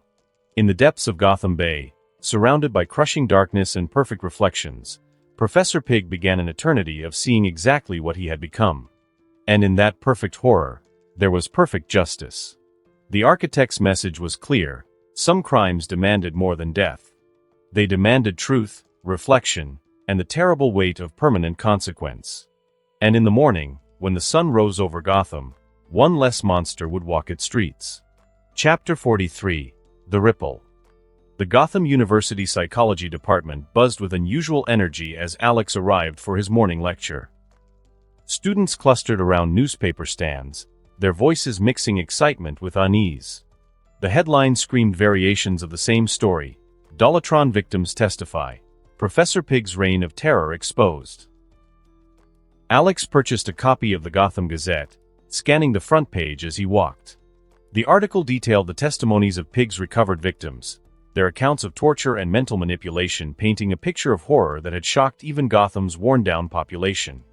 The survivors, who have asked to remain anonymous, provided detailed accounts of their captivity, the article read. Their testimonies have led to the discovery of 3 additional underground facilities where similar atrocities may have occurred. What the article didn't mention, what it couldn't mention, was that Professor Pig had simply vanished. Nobody had been found, and no trace of his whereabouts was discovered. The police investigation had concluded that he had likely fled the city, but Alex knew better. The professor was exactly where he belonged, seeing his own reflection for the first time in his twisted existence. Mr. Thorne. A voice called from across the psychology building's main hallway. Alex turned to see Dr. Sarah Kellerman, the department head, approaching slowly. "I need to speak with you." Alex followed her to her office, noting the way other faculty members watched their passage. The atmosphere in the department had shifted dramatically since the Dollatron story broke. "Close the door," Dr. Kellerman said, settling behind her desk. "We need to discuss your involvement with the Dollatron recovery program." Alex maintained his carefully constructed expression of professional concern. "Of course, Dr. Kellerman. How can I help?"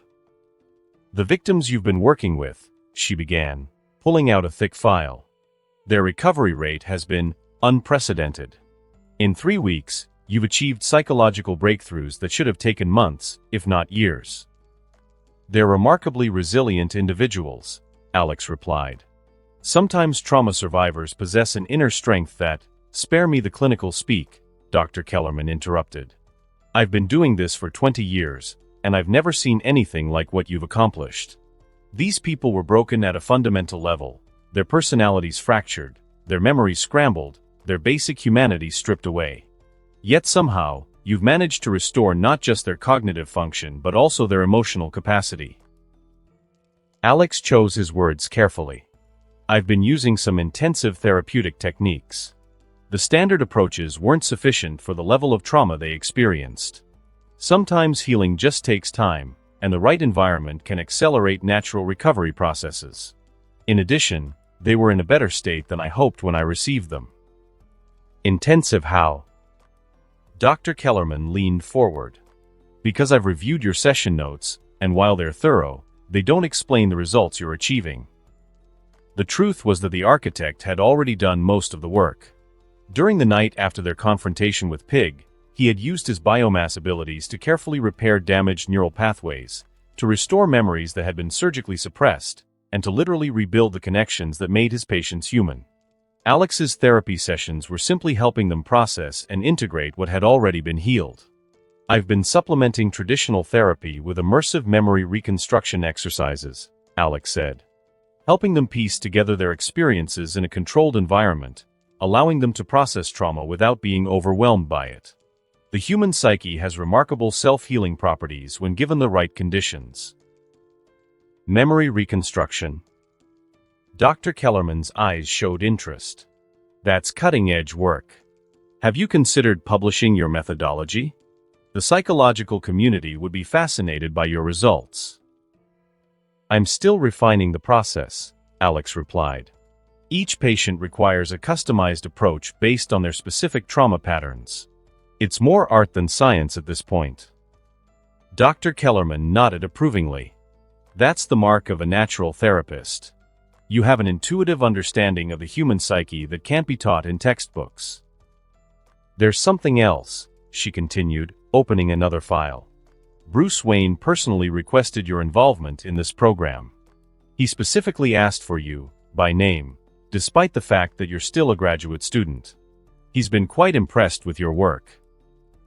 I've been contributing to the Gotham Psychology Review, Alex said.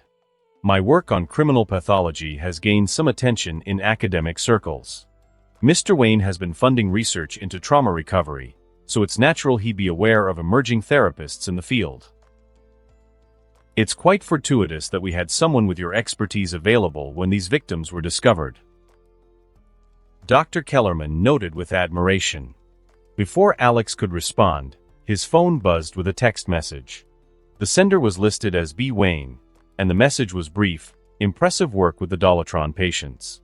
University Club, 2 p.m. We should discuss expanding the program. Alex deleted the message, but not before Dr. Kellerman noticed his reaction. Everything all right? Just a scheduling update, Alex replied, standing. If there's nothing else, I have a session with the Dollatron patients in an hour. Actually, there is something else. Dr. Kellerman opened another file, this one considerably thicker. The university is considering fast-tracking your doctorate based on your exceptional work with these patients. Your practical results are far exceeding theoretical requirements. Alex felt a moment of genuine surprise. That's unexpected. Exceptional circumstances call for exceptional measures, Dr. Kellerman said. Your work with these victims has demonstrated a level of expertise that most students don't achieve until years after graduation. The department would like to offer you a full research position, with funding from the Wayne Foundation. I'm honored by the offer, Alex said carefully. Though I should mention that I'm still exploring different career paths. Criminal psychology is just one of my interests. Of course. Take your time to consider it. But Alex. Dr. Kellerman's expression grew serious. Whatever you decide, know that you've already made a real difference in these people's lives. That's something to be proud of. As Alex left Dr. Kellerman's office, his mind processed the implications. His cover as a psychology student was not only intact but also strengthening. The success of the Dollatron recovery program had enhanced his reputation rather than raising suspicions. Walking across campus, Alex noticed the subtle changes in Gotham's atmosphere. Crime rates had dropped significantly over the past months, with many criminal organizations either destroyed or fleeing from the city. The architect's work was having the intended effect. Fear was replacing confidence in Gotham's criminal underworld. But there were also unintended consequences. Several news outlets had begun referring to Gotham's mysterious vigilante as the Judge, focusing on the symbolic nature of the crime scenes, the scales of justice, the precise nature of the punishments, and the way each victim's crimes were reflected in their fate. Alex pulled out his phone and scrolled through recent news articles. The Gotham Gazette had published an editorial praising the unknown vigilante's work, arguing that someone was finally holding criminals accountable when the justice system failed. The piece had generated significant public support, with polls showing that 60% of Gotham residents approved of the vigilante's methods. Citizens report feeling safer in their neighborhoods, one article read. Crime families that once operated openly are now in hiding, and street-level criminals are fleeing the city in unprecedented numbers. The irony wasn't lost on Alex. By becoming a monster to hunt monsters, he had inadvertently become a hero to many of Gotham's citizens. The architect was feared by criminals and celebrated by victims, creating a strange duality that he hadn't anticipated. His phone buzzed again, this time with a call from Marcus Jr., one of the recovered Dollatron victims. Dr. Thorne, I hope I'm not bothering you. Marcus's voice carried a strength that hadn't been there weeks earlier. I wanted to thank you for everything you've done. The therapy sessions have been transformative. I'm glad to hear you're feeling better, Marcus, Alex replied. How are you adjusting to life outside the program? Better than I expected. The memories are still difficult, but I feel like myself again. Like I have control over my own thoughts and actions. Marcus paused. There's something else. I've been having dreams about that night with Professor Pig. Not nightmares, more like closure dreams. Like my subconscious is finally processing what happened. Alex knew exactly what Marcus was experiencing. The neural repairs he'd made as the architect were allowing the victims' minds to naturally integrate their traumatic experiences without being overwhelmed by them. The dreams were a sign that the healing was taking hold at a fundamental level. That's a positive development, Alex said. Trauma processing through dreams is a healthy part of recovery. Your mind is learning to file those experiences appropriately. I wanted to ask you something, Marcus continued. The other victims and I have been talking, and we all feel like we owe a debt to whoever stopped Professor Pig. We think he didn't just disappear, someone made sure he could never hurt anyone again. What makes you think that? Because we know what kind of man he was. He would never have just run away.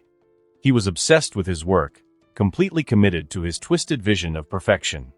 The only way he would have stopped is if someone made him stop. That's an interesting theory, Alex said carefully. We want to find this person, Marcus said. We want to thank them. We've been thinking about putting together some kind of public statement, maybe organizing a reward fund. Someone out there gave us our lives back, and we want them to know how grateful we are. Alex felt a complex mix of emotions. The victims he'd saved wanted to thank their savior, not knowing they were speaking to him directly. There was something deeply moving about their gratitude. I understand the impulse, Alex said. But you might want to be careful about drawing attention to yourselves. If this person exists, they might prefer to remain anonymous. Sometimes the best way to honor someone's sacrifice is to respect their privacy. You're probably right, Marcus agreed. But still we hope to let them know that we're grateful. All of us.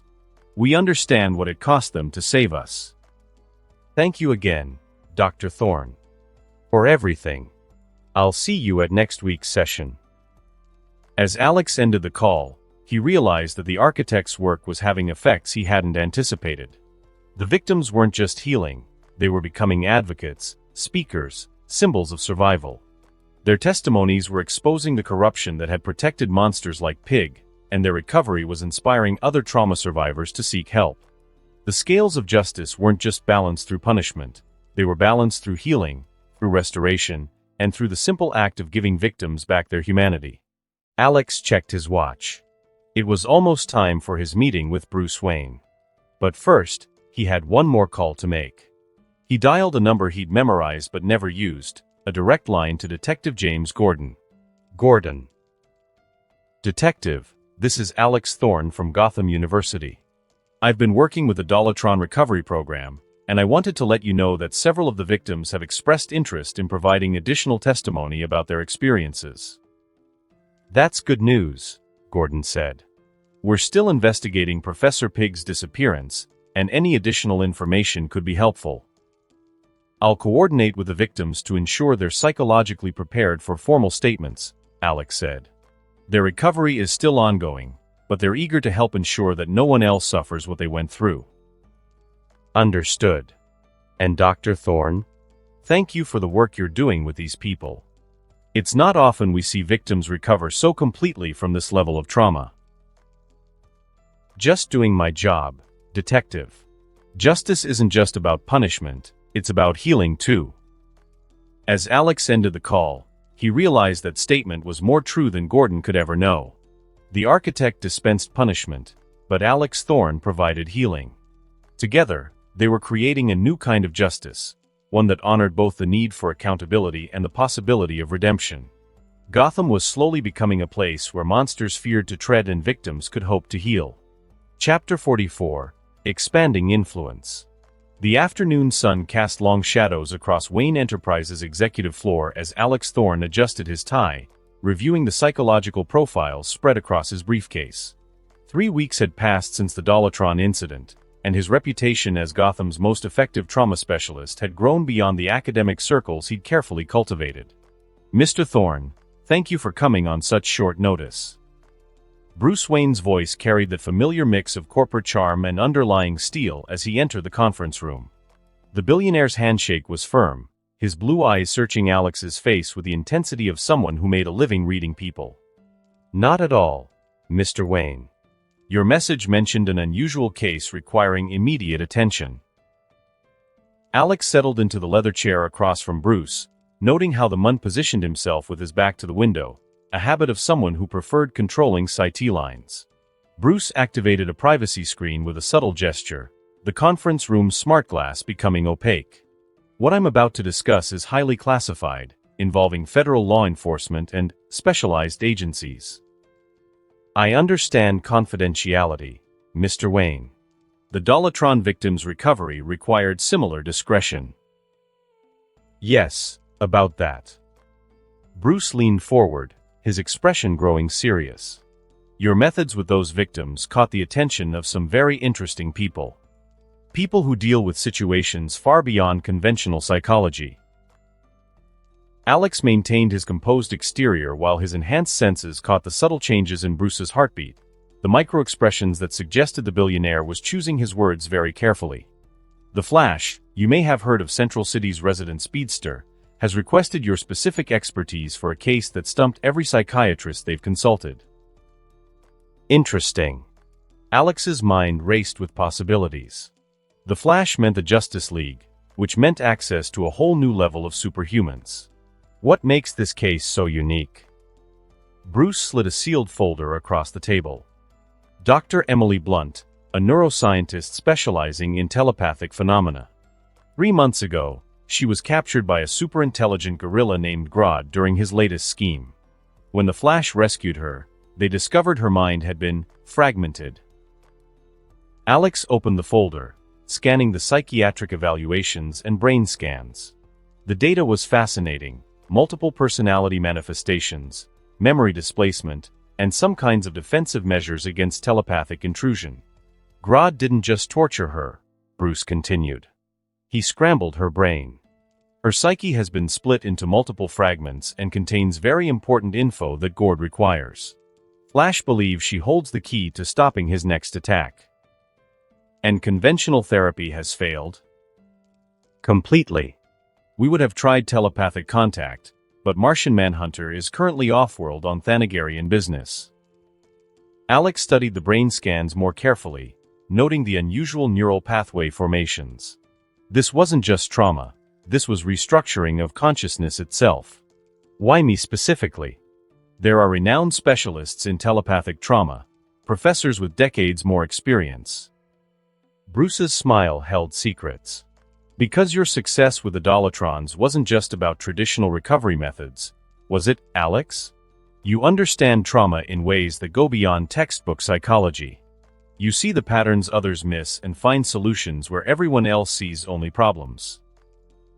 Alex met Bruce's gaze steadily. I've always believed that healing requires understanding the full scope of damage. Sometimes conventional approaches aren't enough. Exactly. Bruce stood, moving to the window. The Flash is desperate, Alex. This woman is suffering, and she's our only link to stopping Grodd's next scheme.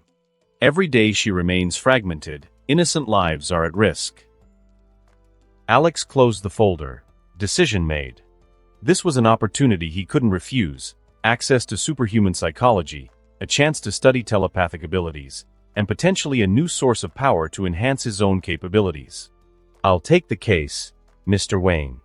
When do I leave for Central City? Tonight. The Flash will meet you at Star Labs tomorrow morning. Bruce extended his hand again. Thank you, Alex. I have a feeling you're exactly what this situation requires. 4 hours later, Alex descended into his underground lair through the hidden pipeline network beneath his apartment building. The pipeline was too narrow for a normal human, but not for someone with Alex's powers.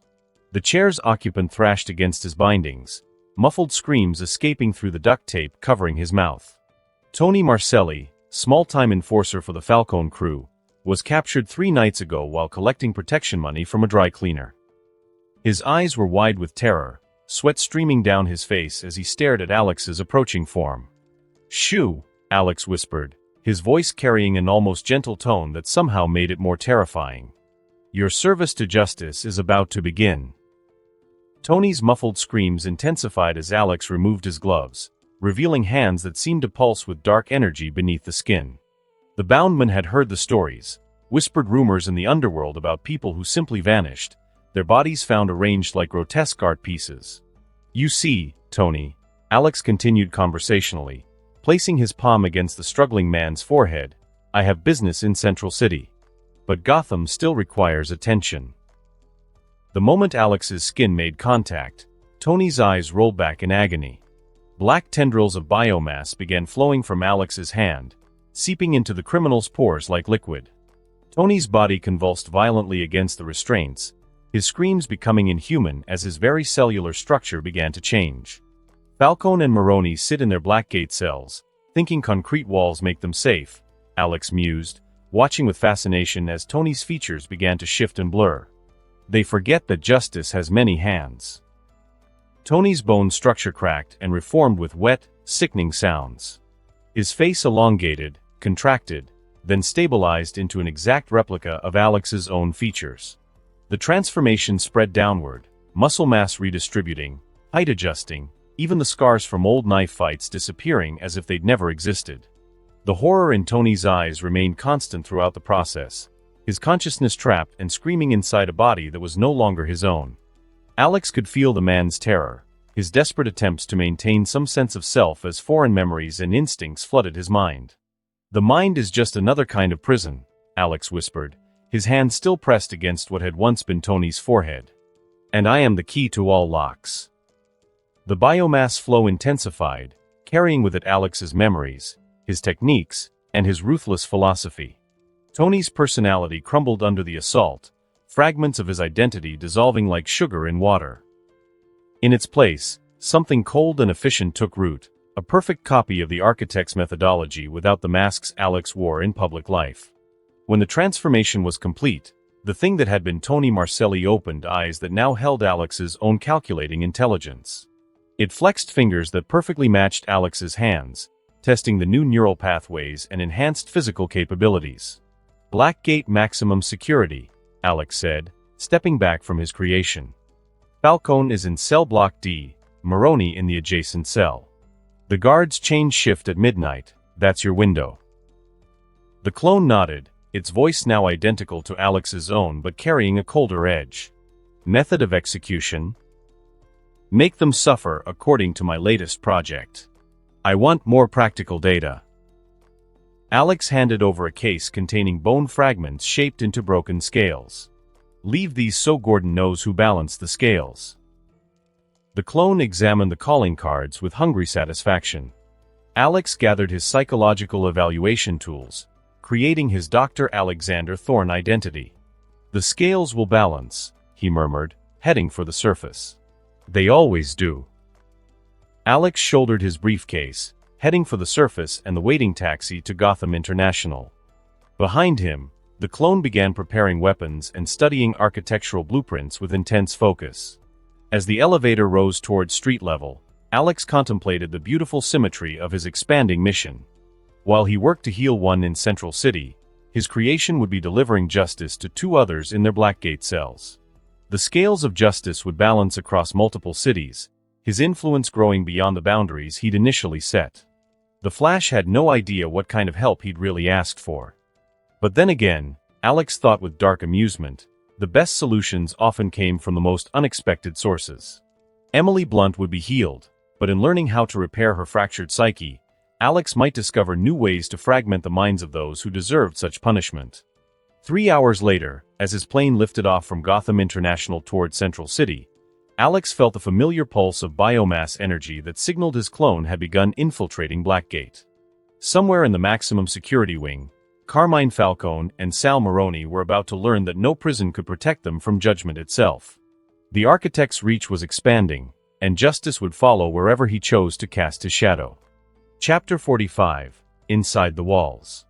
The clone that had once been Tony Marcelli crouched on the fire escape outside Theo Walton's third-floor apartment, watching through the window as the corrupt guard stumbled drunkenly toward his bedroom. Theo was alone. His ex-wife had taken the kids and half his pension in the divorce, leaving him with nothing but his Blackgate salary and the steady stream of bribe money from inmates who needed favors. Perfect, the clone thought, accessing Tony's memories of Theo's routine. Drinks himself stupid after every night shift, passes out by 10 a.m., and sleeps through anything until his alarm at 6 p.m. The clone's fingers elongated into needle-thin tendrils that worked the window lock from the inside, the metal groaning as it bent like clay. The lock gave way without sound, just the wet whisper of flesh flowing through the cracks. Theo was face up on his unmade bed, still wearing his civilian clothes and snoring loudly deep in sleep. Empty whiskey bottles lined the nightstand. The clone approached silently, studying its target. Theo Walton, 6'2", buzz-cut brown hair going gray, scar on his left temple from a knife fight in '09. A man who'd sold his integrity so many times he'd forgotten what honesty felt like. Pathetic. Theo stirred slightly as a shadow fell across him. His pupils fought to focus through the haze, landing on Tony Marcelli's face hovering above him. Wah! The clone's hand clamped over his mouth before he could fully wake. Theo's eyes widened in terror as he tried to focus on the face above him. Tony Marcelli, a small-time criminal he dealt with before. "Shoo," the clone whispered. "This won't take long." Before Theo could draw breath to scream, the clone's hand melted across his face like hot tar. What had been fingers became writhing veins of darkness that punched through his skin and skull. The guard's body convulsed as the biomass invaded every cell, every synapse, consuming his very essence. His memories flooded into the clone's consciousness, 37 years of life compressed into seconds of agony. Theo's childhood in Gotham's East End. His time in the army. His marriage to Sarah and the birth of his children. The slow descent into corruption that had started with looking the other way and escalated to active participation in prison smuggling operations. The clone absorbed it all: Theo's voice patterns, his mannerisms, and his relationships with other guards. The knowledge of which inmates had paid him, which cells could be accessed without triggering alarms, and which supervisors could be trusted to ask no questions. Theo's body began to collapse inward, bones softening like overcooked meat. His skull cracked as the clone's face started its own transformation, Tony's sharp features melting away while broader bone structure pushed through the dissolving flesh beneath. The dying man tried to speak, to beg, but his vocal cords were already half consumed. The clone felt no pity as he grew taller, muscle mass redistributing across his new frame. Theo's body dissolved into gray biomass, his consciousness screaming silently as it was consumed and processed. The clone's form rippled and changed, bone structure cracking and reforming with slurpy sounds, its borrowed flesh flowing like red wax before hardening into Theo Walton's weathered features. When the transformation was completed, Theo Walton stood before his own mirror, straightening a guard uniform that now fit perfectly. The reflection smiled with perfect authenticity, hazel eyes crinkling at the corners just as they had for 37 years. Theo's shift starts in 30 minutes, the clone thought, accessing the absorbed memories. Third watch, cell block D and solitary wing. Perfect timing. The clone gathered Theo's badge, keys, and service weapon, then headed for the door. Behind it, the apartment stood empty except for the lingering stench of alcohol, the only evidence that Theo Walton had ever been in this room. Blackgate maximum security loomed against the midnight sky like a concrete cancer, its searchlights sweeping endlessly across the perimeter walls. The clone approached the staff entrance with Theo's characteristic lazy stride, his consumed memory guiding every step. "Theo, right on time," called out Sergeant Reynolds from the security checkpoint. "Thompson called in sick, so you're covering his rounds too." "No problem," the clone replied, Theo's mannerism perfectly reproduced. "Could use the overtime anyway. Sarah's lawyers are bleeding me dry." Reynolds chuckled sympathetically and waved him through. Every guard knew about Theo's bitter divorce, his drinking problem and his willingness to bend rules for the right price. The clone badged through 3 more checkpoints, Theo's absorbed knowledge providing the perfect responses to casual questions from other guards. He knew which supervisors were sleeping, which cameras had blind spots, and even which inmates were most likely to cause trouble during night shifts. "Theo." Officer Stevens called out from the central monitoring station. Heads up, Falcone's been asking for you all day. Whatever he's planning, he's getting antsy about it. The clone nodded, feeling Theo's memories align with established corruption networks. Falcone had been paying Theo 2,000 a month over a long time to smuggle messages and small contraband items. The crime boss trusted Theo because the guard had proven reliable over 3 years of steady bribery. Cell block D first, then solitary? The clone asked, already knowing Theo's preferred patrol route. Yeah, but be careful. Word is the architect's still active. Half the inmates are jumping at shadows. If only they knew, the clone thought with dark amusement, heading toward the maximum security wing. Theo's keycard provided access to areas that would have taken hours to infiltrate by force. Every door, every checkpoint, every security protocol, all of it laid bare through absorbed memories. The hunt could finally begin.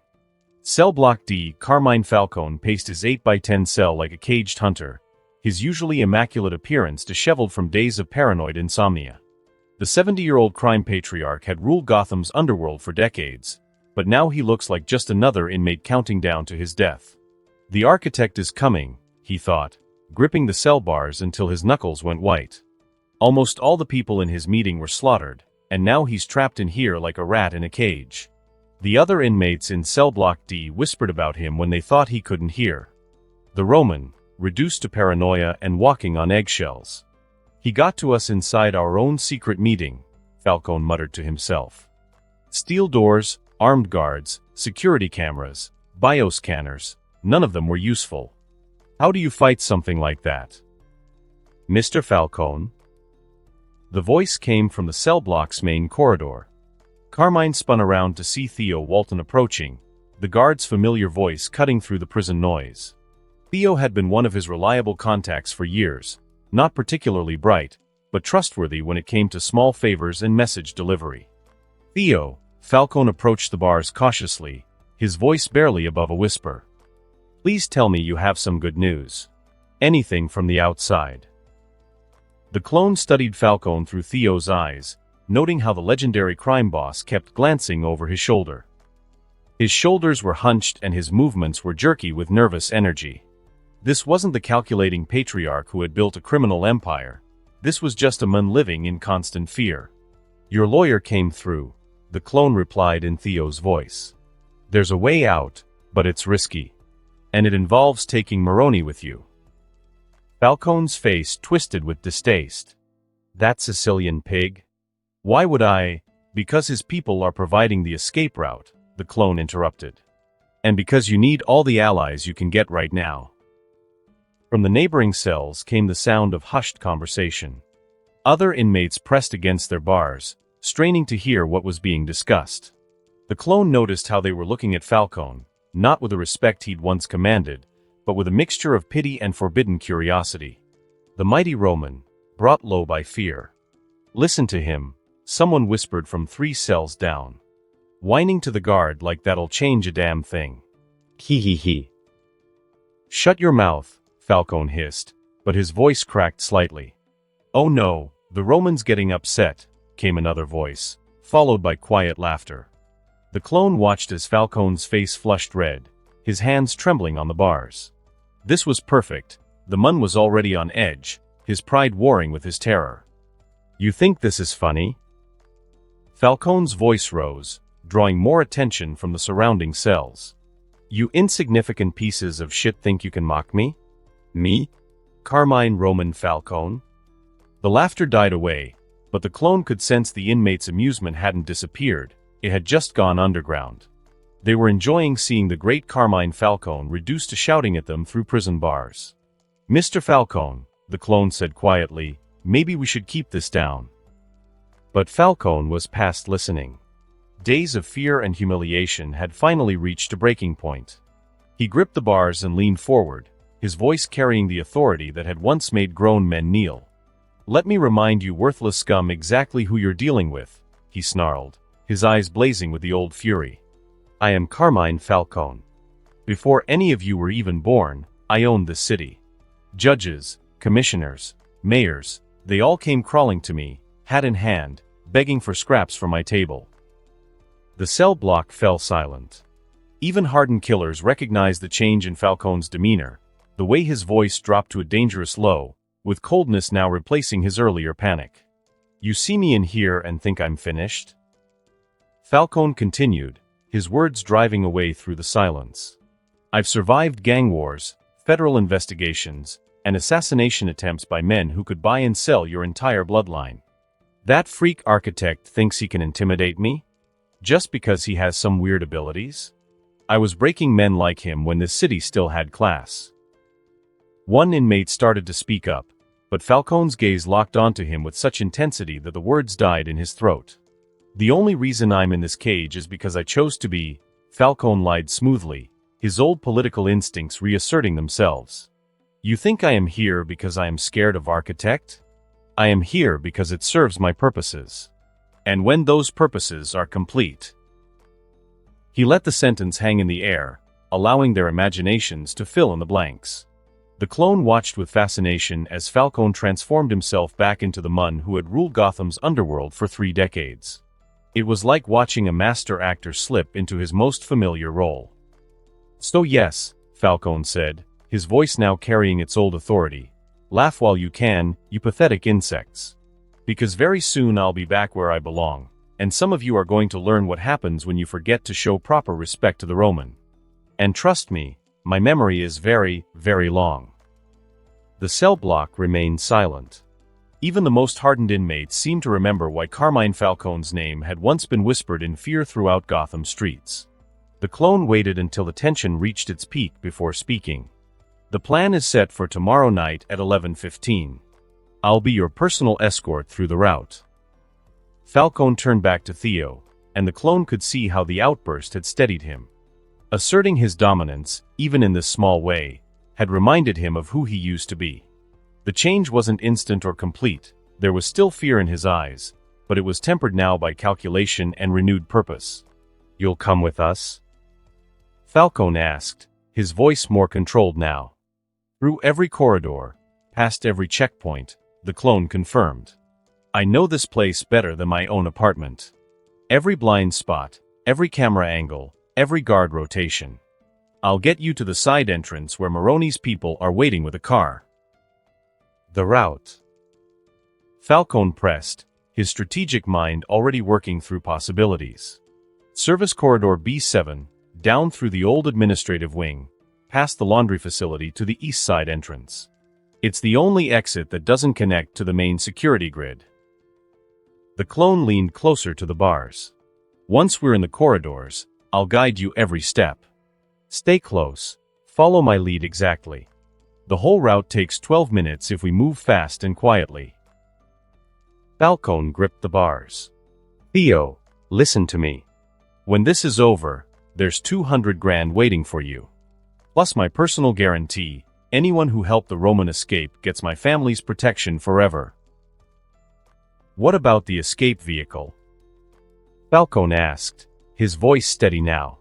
"Black sedan, engine running, full fuel, parked in the old loading dock behind the maintenance building. Maroni's people know to stay out of sight until I personally deliver him and you to the vehicle." The clone studied Falcone through Theo's experienced eyes. The crime boss was still afraid. That kind of terror doesn't just disappear, but now it was mixed with anticipation and renewed cunning. He was remembering what it felt like to plan, to scheme, to be the Mun pulling the strings instead of the victim waiting for death. "Just be ready at 11:15 tomorrow night," the clone said. "I'll unlock your cells, then we move together. No splitting up, no deviating from my route. I'm your shadow until you're in that car." "The architect will never catch us after I escape," Falcone said, and this time it sounded less like desperate hope and more like a statement of fact. "No," the clone agreed softly. "He won't have to." As the clone walked away, Falcone turned to the small mirror bolted to his cell wall. The Mun looking back at him still showed signs of weeks of stress and sleepless nights, but there was something else there now, a glint of the old him, the clever and cunning mind that had built a criminal empire from nothing. He began to pace again, but this time it wasn't the frantic movement of a trapped animal. This was the measured stride of a Mun making plans. In his mind, He was already beyond these walls, already thinking about recruiting new lieutenants, which rivals needed to be eliminated, and how to send a message that the Romans' forced absence had only made him stronger. So the architect had caught him off guard. So what? Carmine Falcone hadn't clawed his way to the top of Gotham's underworld by folding at the first sign of trouble. 30 years of bullets, bombs, and even Batman hadn't put him in the ground yet. This shape-shifting freak was just another problem to solve.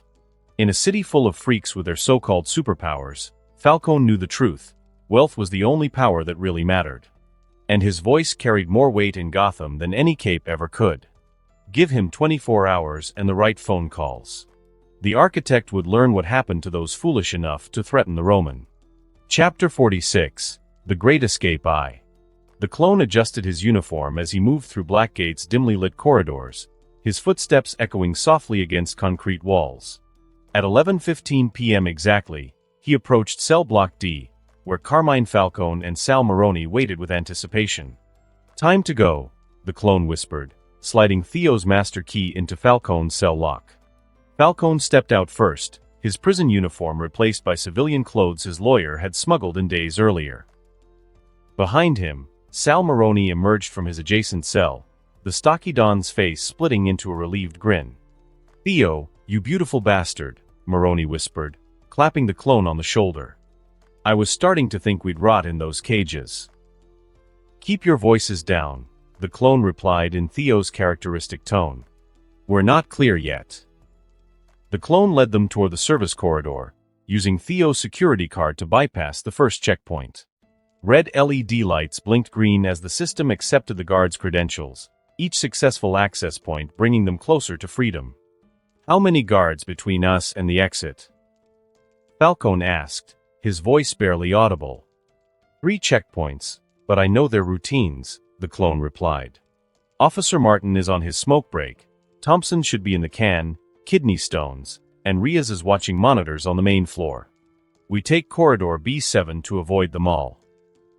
As they moved deeper into the prison's administrative section, both criminals felt the suffocating weight of captivity begin to lift. The terror that had consumed them since witnessing the architect's brutal methods was slowly being replaced by hope.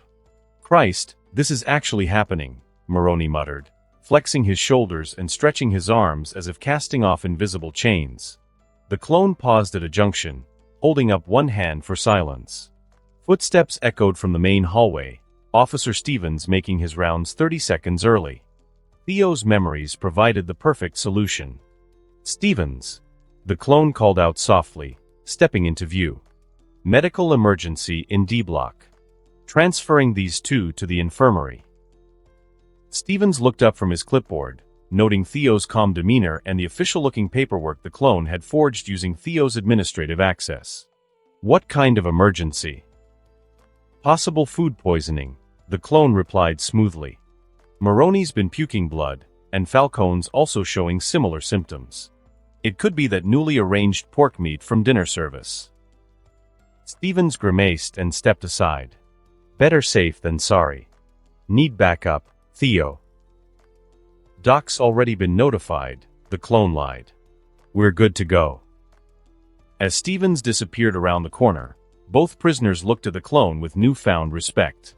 This wasn't some idiot who only knew how to pocket a bribe. This guy was a true professional. "Theo," Falcone said quietly, "when this is over, there's a place for you in my organization. Real money with real power." The clone smiled. "Let's focus on getting out first, Mr. Falcone. Rest can wait." 20 minutes into their escape, Carmine Falcone felt a familiar intoxication of power seeping back into his bones.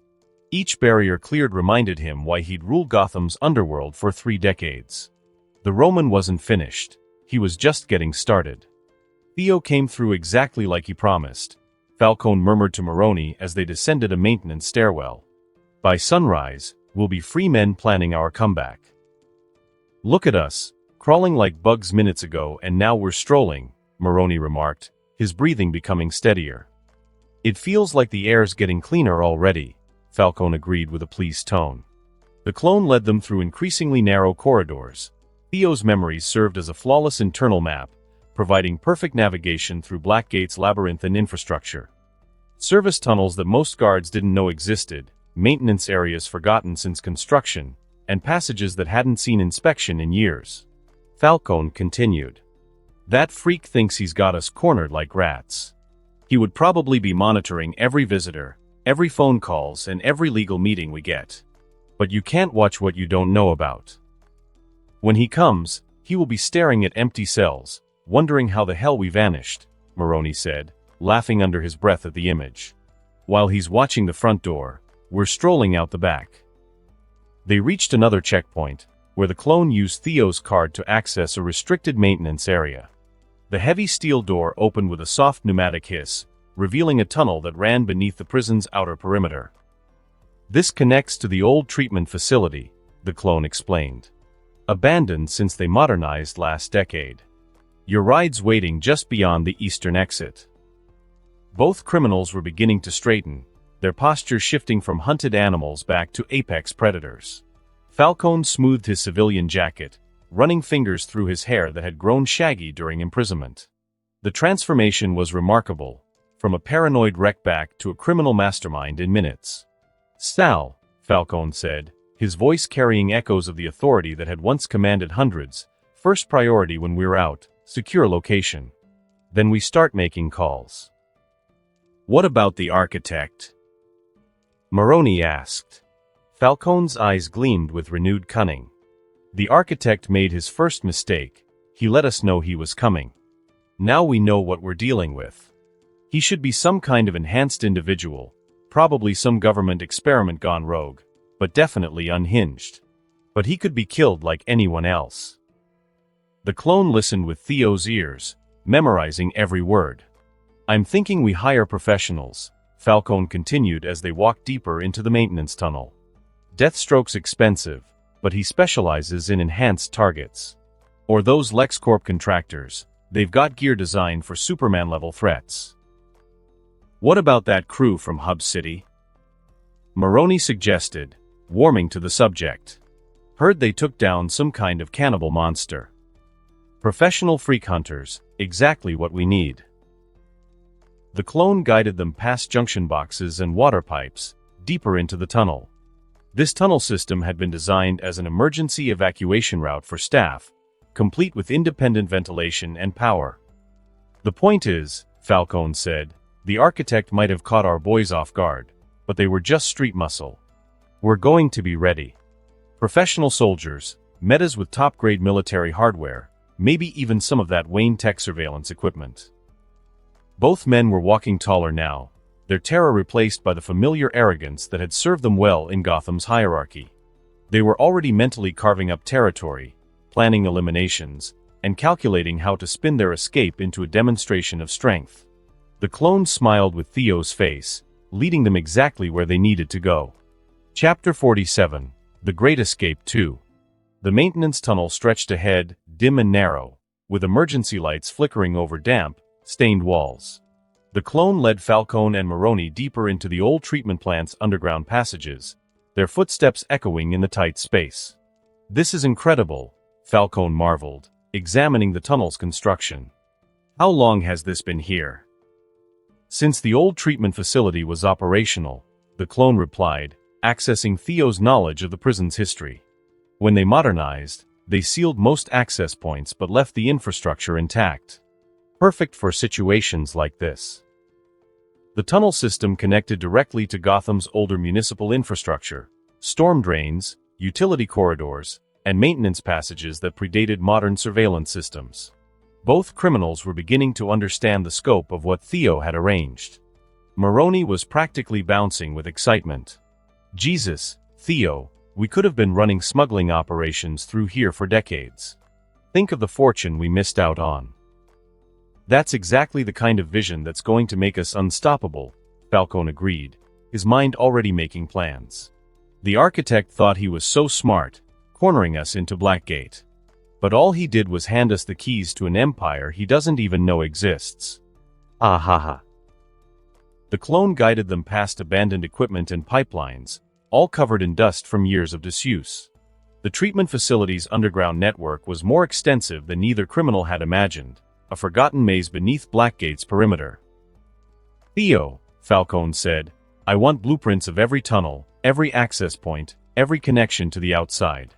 When we're back in business, and we will be back by next week, this will become our private superhighway. Already one step ahead, Mr. Falcone, the clone replied. The eastern exit connects directly to the old industrial district. From there, we've got storm drains linking to downtown, the docks, and even City Hall's basement levels. They reached a wider chamber where multiple passages converged, clearly a central hub for the facility's original operations. Emergency equipment lined the walls, all abandoned when the new systems came online. Damn brilliant, Moroni said, surveying the space with growing excitement. Underground command center, invisible to every surveillance system in the city. We could run operations right under the GCPD's nose. The clone watched as both men were feeling the intoxicating rush of victory. They weren't just walking, they were practically bouncing. Sal's absolutely right, Falcone said, his voice carrying the magnetic confidence that had once commanded hundreds. The architect thinks he's been hunting us, but what if we flip the entire script? What if this becomes our killing ground? How so? Moroni asked. Simple, Falcone continued. Everyone expects us to run scared, to disappear from Gotham like common rats. But what if we do the opposite? What if we stay right here and turn this freak into the hunted? The clone led them toward the tunnel's eastern terminus, where the treatment facility's network connected to the industrial district's drainage system. Both criminals were now absorbed in planning, treating their escape as an accomplished fact. First priority, Falcone said, his confidence now absolute. We eliminate everyone who helped to map our operations. Then we recruit. Hell, we'll probably have a waiting list. Half the city wants that shape-shifting psychopath dead. What about Batman? Moroni asked, though he sounded more curious than concerned. Falcone laughed, actually laughed. Batman's a Boy Scout with daddy issues. The architect's just another freak who got lucky against unprepared targets. But the Roman? The Roman has been killing freaks since before the city knew their names. The clone checked Theo's watch. Perfect timing. The eastern exit was less than 100 yards ahead, where freedom awaited in the abandoned industrial area beyond. Almost there, the clone announced. Once we reach the surface, you will be free men. Both criminals quickened their pace, eager for freedom's taste.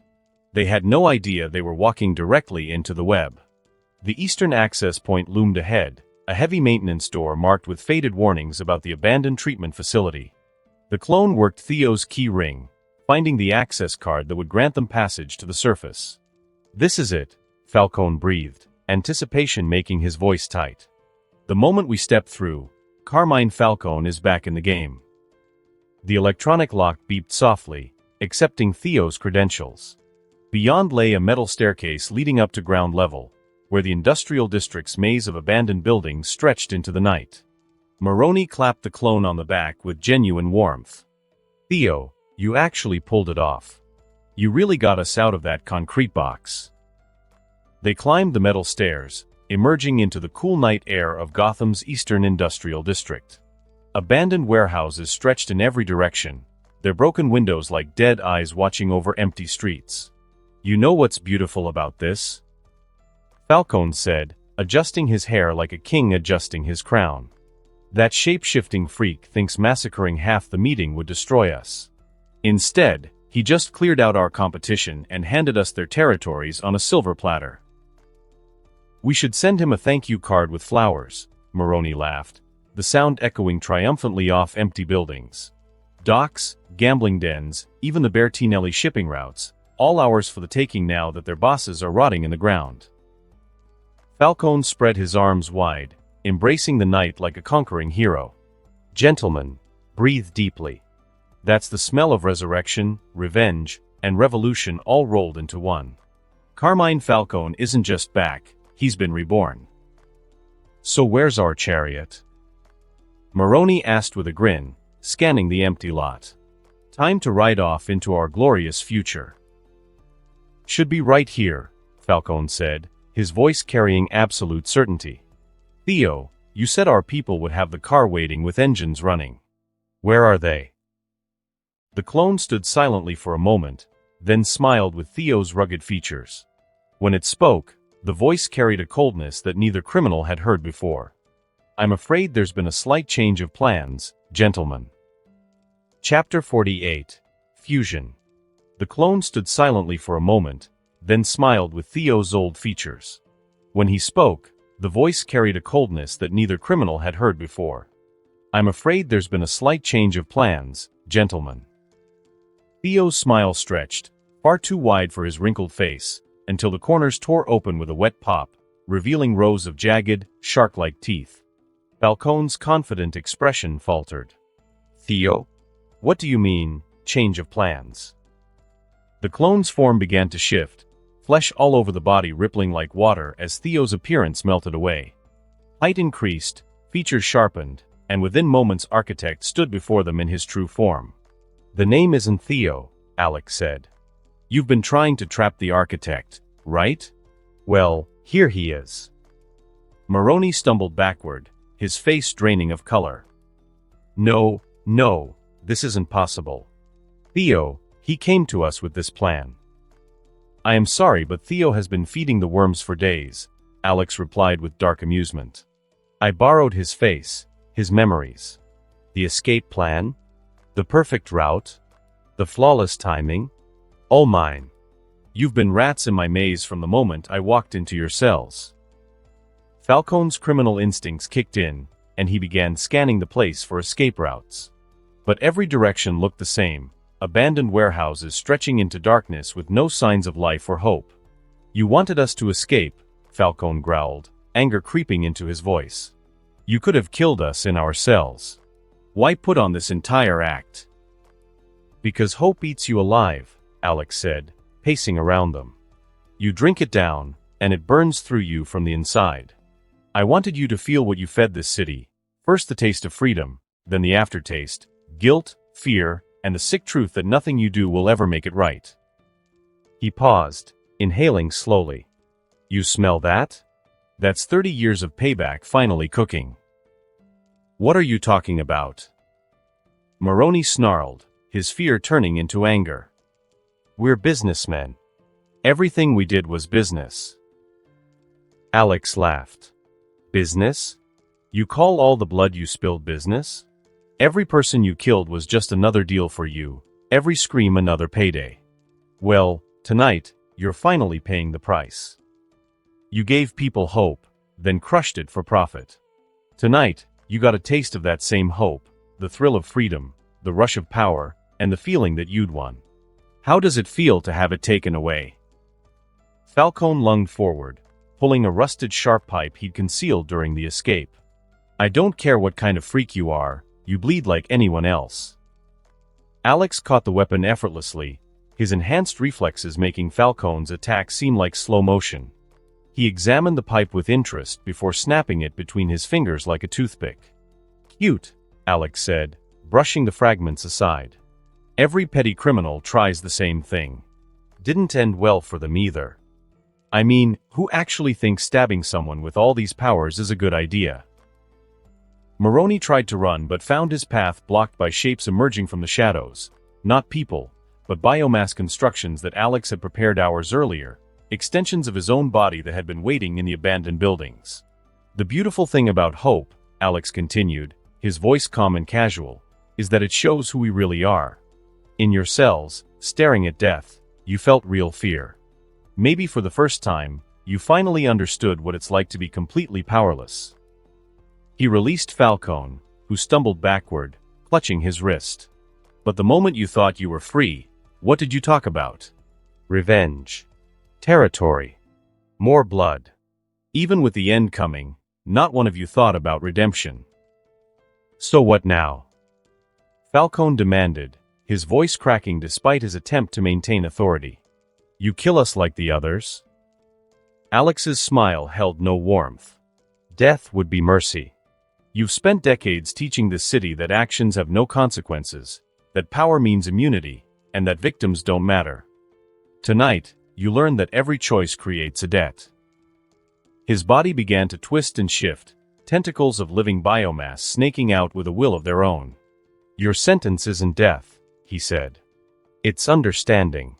You're going to feel every ounce of pain you've caused, every tear your victims cried, and every sleepless night your cruelty brought into the world. We can make deals." Moroni cried out. "Money, territory, information, name your price. Whatever you want, I can get it for you."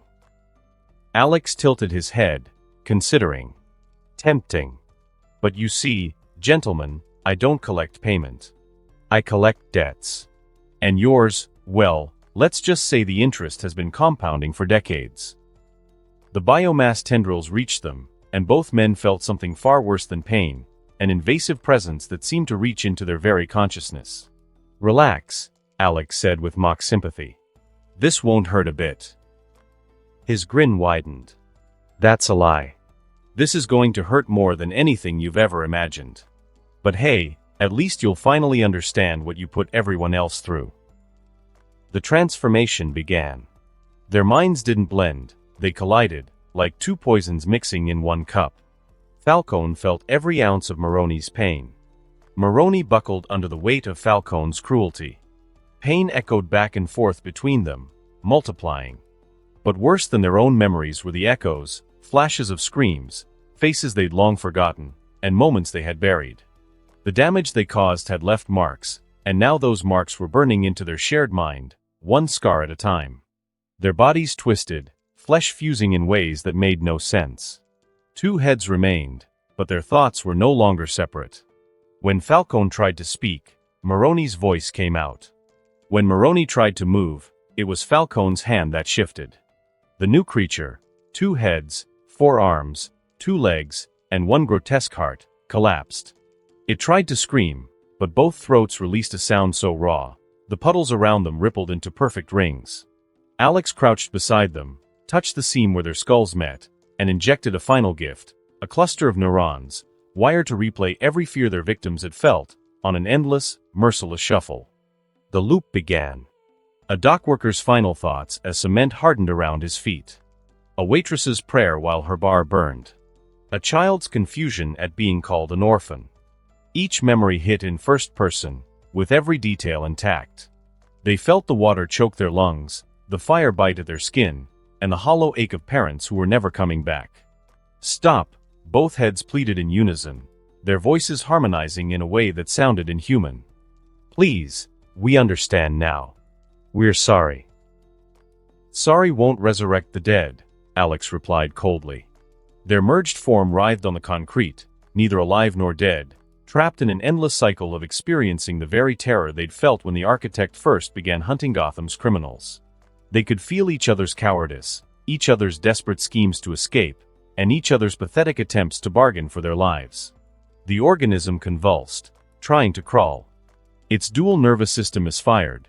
Falcone's right arm punched Moroni's face while Moroni's left clawed Falcone's eye. The shared heart skipped, fibrillated, and caught again. Blood, now chemically altered to carry microscopic barbs, scraped through their veins, every heartbeat like a paper cut inside the heart. Alex began to withdraw.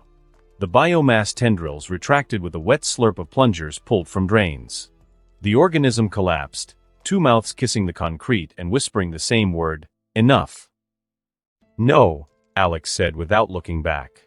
"Enough was decades ago. This is interest." When the sun rose, the organism was still alive, barely. Its fused heart beat once every 30 seconds, each pulse forcing blood through the barbed capillaries with a sound of sandpaper dragged across a rough surface. Hours later, it had died sometime after dawn, but not quickly. Rigor mortis had frozen it mid-crawl with its fingers fused to asphalt, one head facing east, the other west. Before self-destructing into mist, Alex's clone left behind one final piece of art. He shaped their bones, femurs twisted into balance beams, ribs bent into the pans of a scale. In the left pan, their teeth, crushed into a fine, glittering powder. On the right, 2 eyeballs, pupils wide, staring skyward as if still waiting for mercy that would never come. As the first rays of sunlight touched the industrial district, there was nothing left of the clone or the architect's presence, only the grotesque monument he'd constructed and the silence of true justice finally served. Batman found the scene later that morning. The creature had died after sunrise, One eye in the scale had burst, its contents leaking like egg white. In the silence, he heard a whisper, not from the bodies, but from the city itself. A low hum, like old debts being collected at last. Miles away in Central City, Alex Thorne checked his phone, scanning the incoming data before noting it down in his mind. Field notes. Fusion reactions. Subject integration successful. Dual consciousness was maintained for 5 hours 42 minutes. Pain saturation exceeded the projected threshold by 18%. Recommend increased barb density in the vaso-endothelial phase.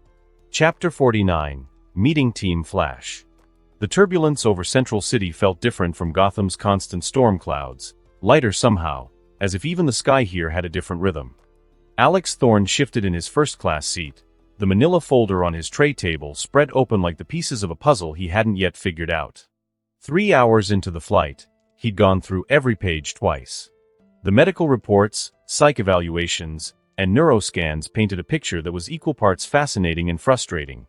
So much detail, yet still incomplete. Dr. Emily Blunt, 34, a neuroscientist at Star Labs with a focus on consciousness research.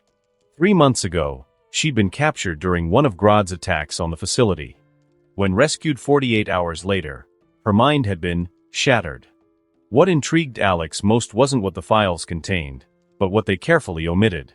The psychiatric reports mentioned experimental therapeutic interventions in Emily's past, including something called neural resilience encoding, NSE. According to the info, Emily had volunteered for NSE testing years earlier as part of her own research into consciousness protection protocols. The results were inconclusive, with no clear effects noted. But when Grodd launched his brutal mental assault, something had triggered. The long-dormant NSE protocols kicked in like a psychological immune response. Instead of shielding Emily's mind, though, they fractured it, splitting her into fragments, each holding a different piece of her personality and memories. Alex closed the folder, his analytical mind already working through the implications. Traditional therapeutic approaches had failed completely. Even the Flash's team, with all their advanced technology and superhuman resources, had been unable to piece Emily's consciousness back together. That's where he came in. As the plane began its descent into Central City International, Alex gathered his materials. Outside the window, the city stretched out in clean, orderly grids, so unlike Gotham's tangled, chaotic sprawl. Even from 30,000 feet, Central City gave off an air of optimism. It felt like a place where science fiction wasn't fiction at all, just part of everyday life. An hour later, Alex stood in the lobby of Star Labs, his visitor's badge still warm from the printing machine. The facility buzzed with activity even at 4 in the morning, scientists, technicians, and researchers moving around with barely any energy. Dr. Thorne. Welcome to Central City. Alex turned to find a red-clad figure approaching at normal human speed, the Flash, though moving without the blur of superspeed Alex had heard about. The hero's smile was warm but tinged with exhaustion, and he looked younger than Alex had expected. Vocal patterns suggest mid-20s to early 30s. It could be a fake one. Alex noted mentally. Genuine warmth but underlying guilt in micro-expressions. Classic hero complex. Personalizes failure. Mr. Flash. Thank you for meeting me personally. Alex shook the offered gloved hand. I understand the situation is urgent. More than you know, the Flash replied. 3 months ago, Grodd launched a coordinated attack on Star Labs during a citywide power grid experiment. We think he was after our quantum consciousness research, specifically Dr. Blunt's work on neural mapping algorithms.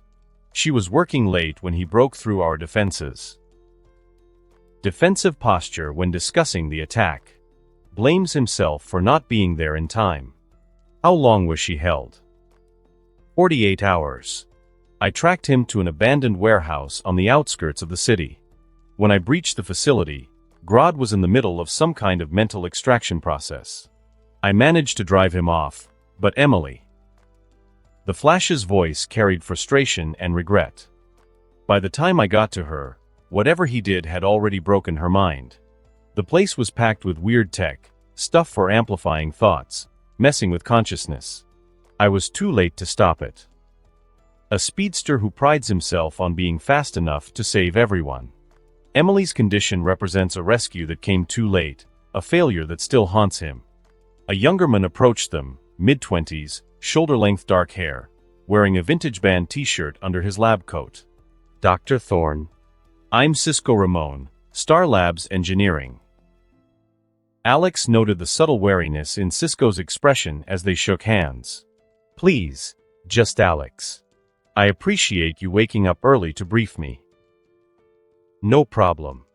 Time's kind of relative when you work with speedsters, Cisco said, though his tone hinted at skepticism. Caitlin's upstairs. She's been Emily's main doctor since Flash brought her in. They rode the elevator in silence, though Alex could feel Cisco's evaluating gaze. As the doors opened onto the medical wing, Cisco finally spoke. So, Gotham's miracle psychology guy, huh? Gotta say, when Flash mentioned bringing in an outside consultant, I expected someone with a bit more gray in their hair. Alex gave a faint smile. Age doesn't always equal wisdom, Mr. Ramon. But I get the skepticism. It's not skepticism, exactly. It's just... Cisco paused, choosing his words carefully. We've tried everything, men. Neural imaging, consciousness mapping, and even some experimental tech that makes sci-fi look normal. Emily's mind is like a shattered mirror. We can see the pieces, but every time we try to put them back together, we get cut. They entered the medical wing, where a woman in her early 30s looked up from a bank of monitors. Dr. Caitlin Snow had auburn hair pulled back in a practical ponytail and intelligent brown eyes that assessed Alex closely. Dr. Snow, this is Alex Thorne, Cisco announced. The psychology consultant Bruce Wayne recommended. Caitlin extended her hand. I've read your work on trauma integration. Impressive results with the Dollatron victims. Thank you. I understand Dr. Blunt's case presents some unique challenges. Caitlin nodded, gesturing toward the monitoring equipment. Emily's physical condition is stable, but her neurological patterns are unlike anything we've encountered. The fragments of her consciousness seem to operate independently. We can detect separate brainwave patterns, distinct memory engrams, and even what appear to be distinct personalities. Alex studied the readouts, noting the chaotic neural patterns displayed across multiple screens. The NSE protocols, neural resilience encoding. Tell me more about her involvement with that research. Emily developed the theoretical framework years ago, Cisco explained, pulling up holographic displays of brain scan data. The idea was to create psychological firewalls, mental barriers that could protect against telepathic intrusion. She volunteered for the first human trials, which showed no results, Caitlin added. No measurable change in her neural patterns, no enhanced resistance to psychic influence. We assumed the protocols were inert. Alex nodded slowly. But when Grodd attempted his mental invasion, the failed protocols activated, Caitlin finished. Instead of protecting her mind, they fragmented it. Like a fire suppression system that floods the building instead of containing the flames. Cisco crossed his arms, his expression growing more skeptical. Look, no offense, but Flash is putting a lot of faith in conventional psychology here. We've had professionals try to navigate Emily's mindscape, professional psychics, people with actual mental powers. They all came back saying the same thing: it's too dangerous, too unstable. Alex looked away from the monitors and studied Cisco, his gaze sharp and studying the young engineer with the same analytical focus he'd once reserved for crime scenes. You're worried I'll make things worse than before. You were up all night running EEG cross maps. You think if you just find the right frequency, you can sync the fragments back into a stable pattern. You didn't sleep, but you showered, twice, judging by the scent of that expensive eucalyptus shampoo. That's not vanity, that's ritual. You're spiraling, and cleanliness gives you control. Okay, that's... Cisco shook his head. That's either really impressive or really creepy. You wear the t-shirt with the obscure band logo on days when you're second-guessing yourself. It's like armor. You call it ironic, but it reminds you of a version of you before all this weight landed on your shoulders. And you've already decided I'm useless. Because the last expert who walked through these doors gave you hope. And when that hope cracked, Emily got worse. You read that in a file. I read that in you and your surroundings, Alex replied. You don't trust anyone to fix this because you'd rather it fail under your control than fail under someone else's. It's not arrogance. It's fear. Guilt. Caitlin's eyes widened slightly, and Flash looked between Cisco and Alex with sudden understanding. It's observation and deduction, Mr. Ramon. The same skills I'll use with Dr. Blunt, just applied to psychological patterns instead of behavioral ones. Alex's expression softened slightly. Your protective instincts do you credit. But Emily doesn't need protection from me. She needs someone willing to go where others can't or won't go. Caitlin stepped forward, clearly intrigued. How do you plan to approach her condition? Traditional therapy has been completely ineffective. Because traditional therapy assumes a unified consciousness that can be reasoned with or gradually healed, Alex replied. Emily's mind isn't damaged, it's reorganized according to the NSE protocols. The fragments aren't random breaks, they're deliberate compartmentalizations created by her own subconscious defense. So you think the fragments serve a purpose? Cisco asked, his skepticism giving way to hope. I think Emily's mind did exactly what it was designed to do, protect critical information from extraction. The question is, what was so important that her subconscious chose fragmentation over surrender? Alex moved to the observation window overlooking Emily's room. She lay motionless on the hospital bed, surrounded by monitoring equipment. Grodd isn't just a brute force telepath, Alex continued. He's intelligent, strategic. If he took the time to capture and interrogate Dr. Blunt specifically, he was after something particular. Something only she possessed. Her research, Caitlin said quietly. Emily was working on consciousness mapping algorithms that could theoretically chart and predict neural pathways in real time. Which would be invaluable for mass telepathic control, Alex concluded. Grodd doesn't just want to dominate individual minds, he wants to control populations. Emily's research could provide the roadmap for it. Cisco whistled low. And when he tried to extract it, her NSE protocols buried the information somewhere even she can't consciously access it. The fragments aren't just psychological defense mechanisms, they're information security protocols to protect the info. Well, at least we can proceed with this assumption. So how do we reach her? Alex asked. Traditional therapeutic approaches haven't worked. Caitlin shook her head. Complete failure. We've tried everything, cognitive behavioral therapy, hypnosis, and even pharmaceutical interventions. The fragments seem to exist independently of her conscious mind. Cisco stepped forward and said, there might be one option we haven't used to its full potential. It's experimental, probably dangerous, and definitely not FDA approved. What kind of option? Alex asked. Consciousness bridging, Cisco explained, pulling up a holographic display. We've been working on a neural interface technology, a way to create direct mental contact between minds. The theory is that if someone could actually enter Emily's mindscape, they might be able to navigate the fragments and help reintegrate them. The Flash leaned forward with interest. You never mentioned this before. Eager to grasp at any solution. Desperation masked as leadership. Because it's never been successfully tested, Cisco admitted. We've had 2 attempts so far. Dr. Monica Geller from Johns Hopkins, she's one of the leading experts in dissociative identity disorders, made it about 30 seconds into Emily's mindscape before her own consciousness started getting backlashes. Emergency extraction was required. And the second?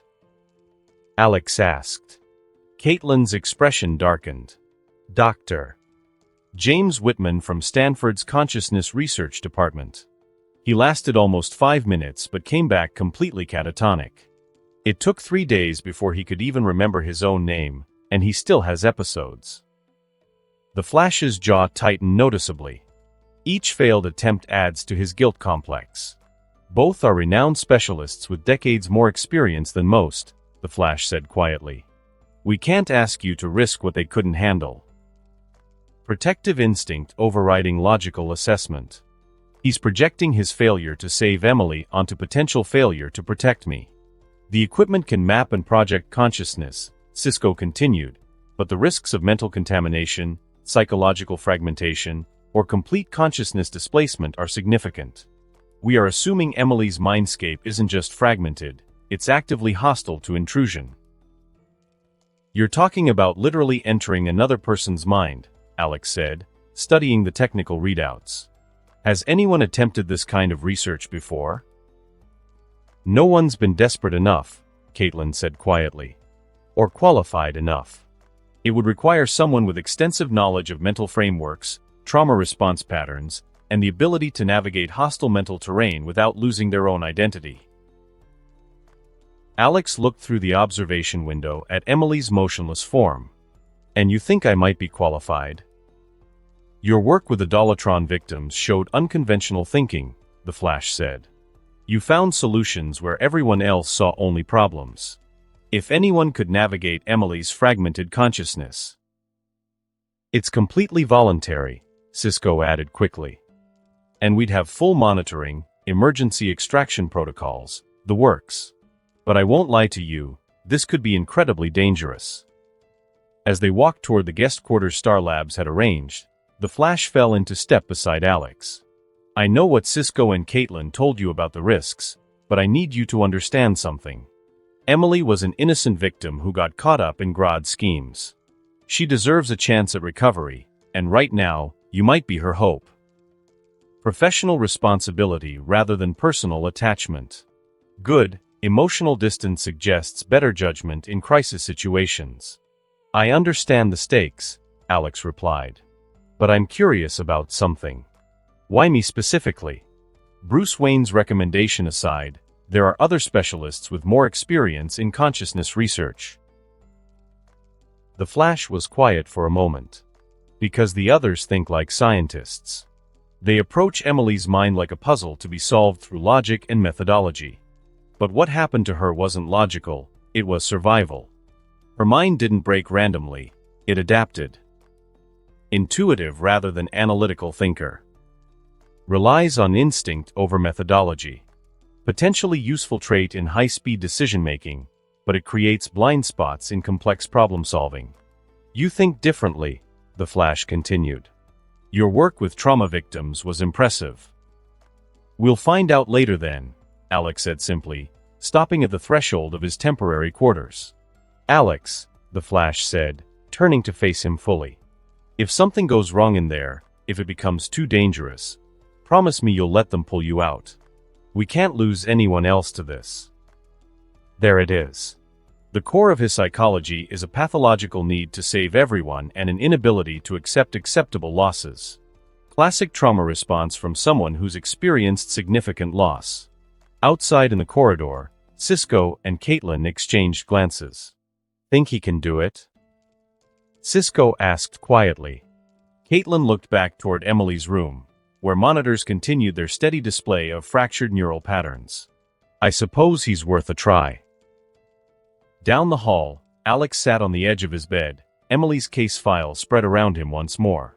But this time, he wasn't looking for medical data or psychological profiles. He was studying the fragments themselves, searching for the pattern that would lead him through the maze of a brilliant woman's broken mind to the secret that could save them all. The real work was about to begin. Chapter 50, Into the Labyrinth. Alex opened his eyes to falling. Not through air, but through memory itself, fragments of Emily's life rushing past him like shards of broken glass. A childhood bedroom. Laboratory equipment. The images cut at his consciousness as he plummeted through layers of a mind.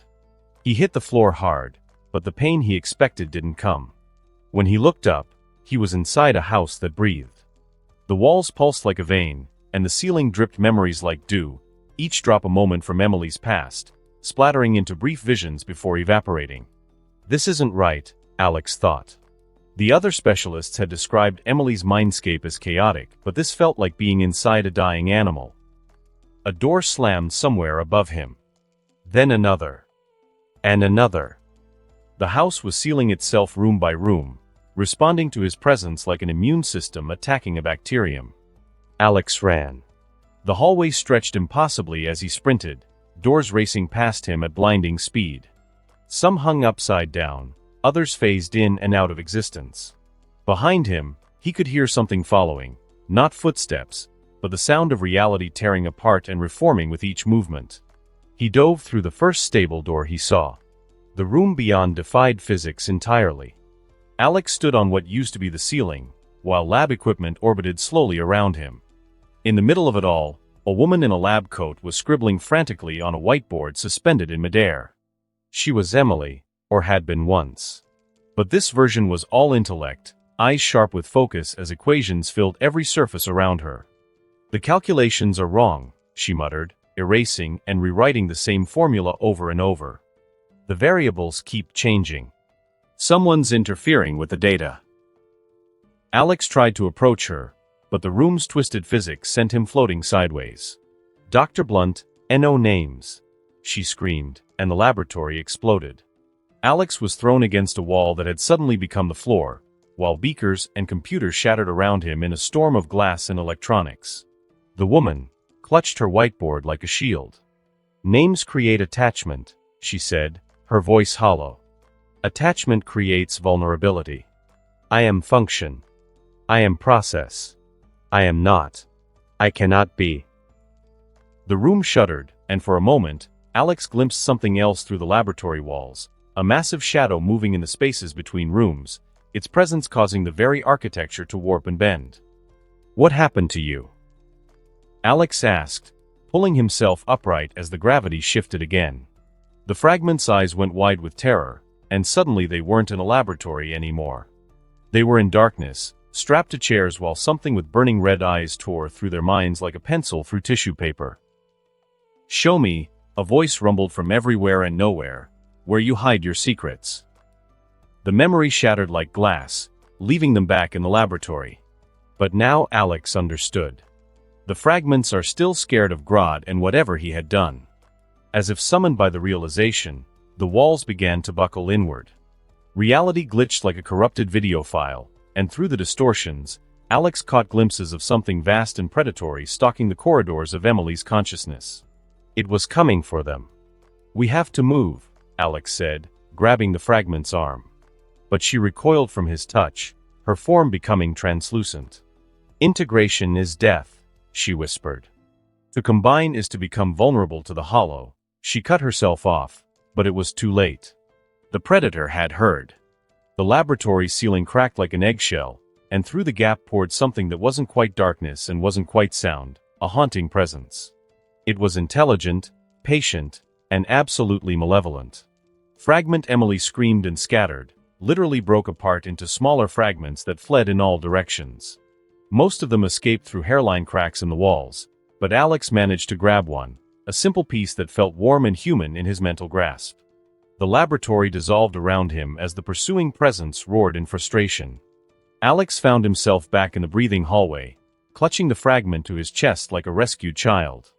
Behind him, something that had once been a door was now a smoking crater. The predator, the thing Grodd had left behind, was hunting for something. And Alex was beginning to understand the true scope of what he was facing. The house shuddered around him, rooms rearranging themselves into a more defensible configuration. Emily's subconscious was adapting, preparing for war. Alex clutched the piece tighter and looked for the next door. The first fragment he encountered was scattered but not destroyed. He could feel the other pieces of her consciousness hiding throughout the house, waiting to see if integration was possible or if the predator would simply consume them all. Chapter 51, The Weeping Room. Alex pressed himself against the breathing wall, listening to the house reorganize itself around him. The fragment in his hand pulsed with warmth, a small piece of Emily's mind that still trusted him enough to stay intact. But somewhere down the winding halls, he sensed a predator moving, its presence creeping in like the faint scent of rain just before a storm. The thing shouldn't be hunting randomly. It should be looking for something specific. The hallway stretched ahead, doors appearing and disappearing in a steady rhythm. But now, there was a new sound now, soft and steady, like rain on a roof. Someone was crying. Alex followed the sound down a corridor that seemed to bend downward, even though his feet stayed level. The walls grew damper, and by the time he reached the source, his shoes were stepping through puddles that reflected memories instead of light. Each step sent ripples through the water, and in those ripples, he saw fragments of a childhood, birthday parties, scraped knees, and whispered bedtime stories. The door was smaller than the others, painted in faded pastels that once might have been bright. Water trickled steadily from underneath, carrying soft whispers from Emily's past. "Don't cry, sweetheart. The bad dreams can't hurt you. Daddy's here." Alex turned the handle, and the door opened to reveal a room that was drowning in sorrow itself. Water rose to his knees immediately, warm and saltbitter with tears. The room had once been a child's bedroom. He could see the remnants of toys and furniture floating past, waterlogged and distorted. In the center of the flooding space, on what had once been a child's bed but now resembled a life raft, sat a little girl who couldn't have been more than 8 years old. She was Emily, or had been, but this fragment was pure emotion, all the feelings that the others had shed in their desperate attempt to survive Grodd's assault. She looked up at Alex with eyes that looked like they held decades of accumulated sorrow, and the water level rose another inch. "Why are you here?" she said in a small voice full of sorrow. Her small hands gripped the bed frame tightly, knuckles white as she fought to stay steady. "You're not real. You're just like others, another trap he made for me. Sometimes he sends them, people that pretend to help but only bring lies." Alex expected this. Of course she wouldn't trust him. After what Grodd had done, why would any part of Emily's fractured mind believe others? Then he remembered Flash's parting words at Star Labs, the seemingly casual detail Flash had insisted he memorize. "If she doesn't trust you," Flash had said, "tell her about the coffee mug. The one Cisco made for her birthday." Alex took a careful step closer, water swirling around his legs. "Emily, I know you're scared. But I'm here because Flash sent me. You should remember the mug Cisco made you, the one that changes color when you pour hot coffee into it. It says, 'World's okayest scientist, until the heat makes it red, world's most brilliant mind.'" The child's eyes widened, and for a moment, the rising water actually receded slightly. You know about the mug?" Cisco was embarrassed about the okayest joke, Alex continued gently. "He thought you might not get that it was supposed to be funny. But you loved it. You said it reminded you that even brilliant minds need to start somewhere ordinary." The fragment's rigid posture began to relax, and Alex could see the walls around her defenses starting to crumble. Only the team knew about that conversation. Only Flash and Cisco and Caitlin. She studied his face with hope. "You're really here to help? Not to hurt me?" "I'm here to put you back together," Alex said softly. "All of you. But I need to understand what's really preventing you from coming back together." Relief flickered across the child's face before giving way to terror. "The hollow primate. As long as it is here, the NSE protocols won't allow us to integrate back together." The temperature in the room dropped suddenly, and Alex felt something brush against the back of his neck. The fragment in his grasp grew cold, flickering for a moment with intelligence before returning to its original form. "Hollow primate?" Alex asked. The child's face crumpled, and the water surged to Alex's waist, carrying with it another torrent of childhood memories, report cards, family photos, and a science fair trophy that bobbed past like a golden life preserver. The thing Grodd left behind when he tore through our mind. She paused, her young face contorting.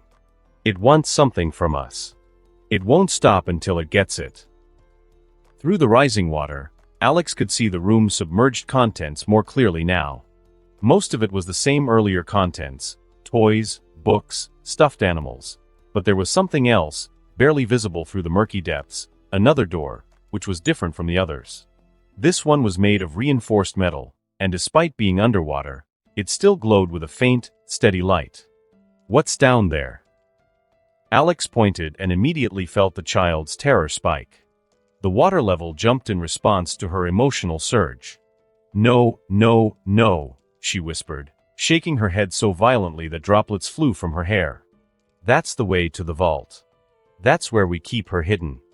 The little one with the secret. It shifts its location on its own, every now and then." "What secret?"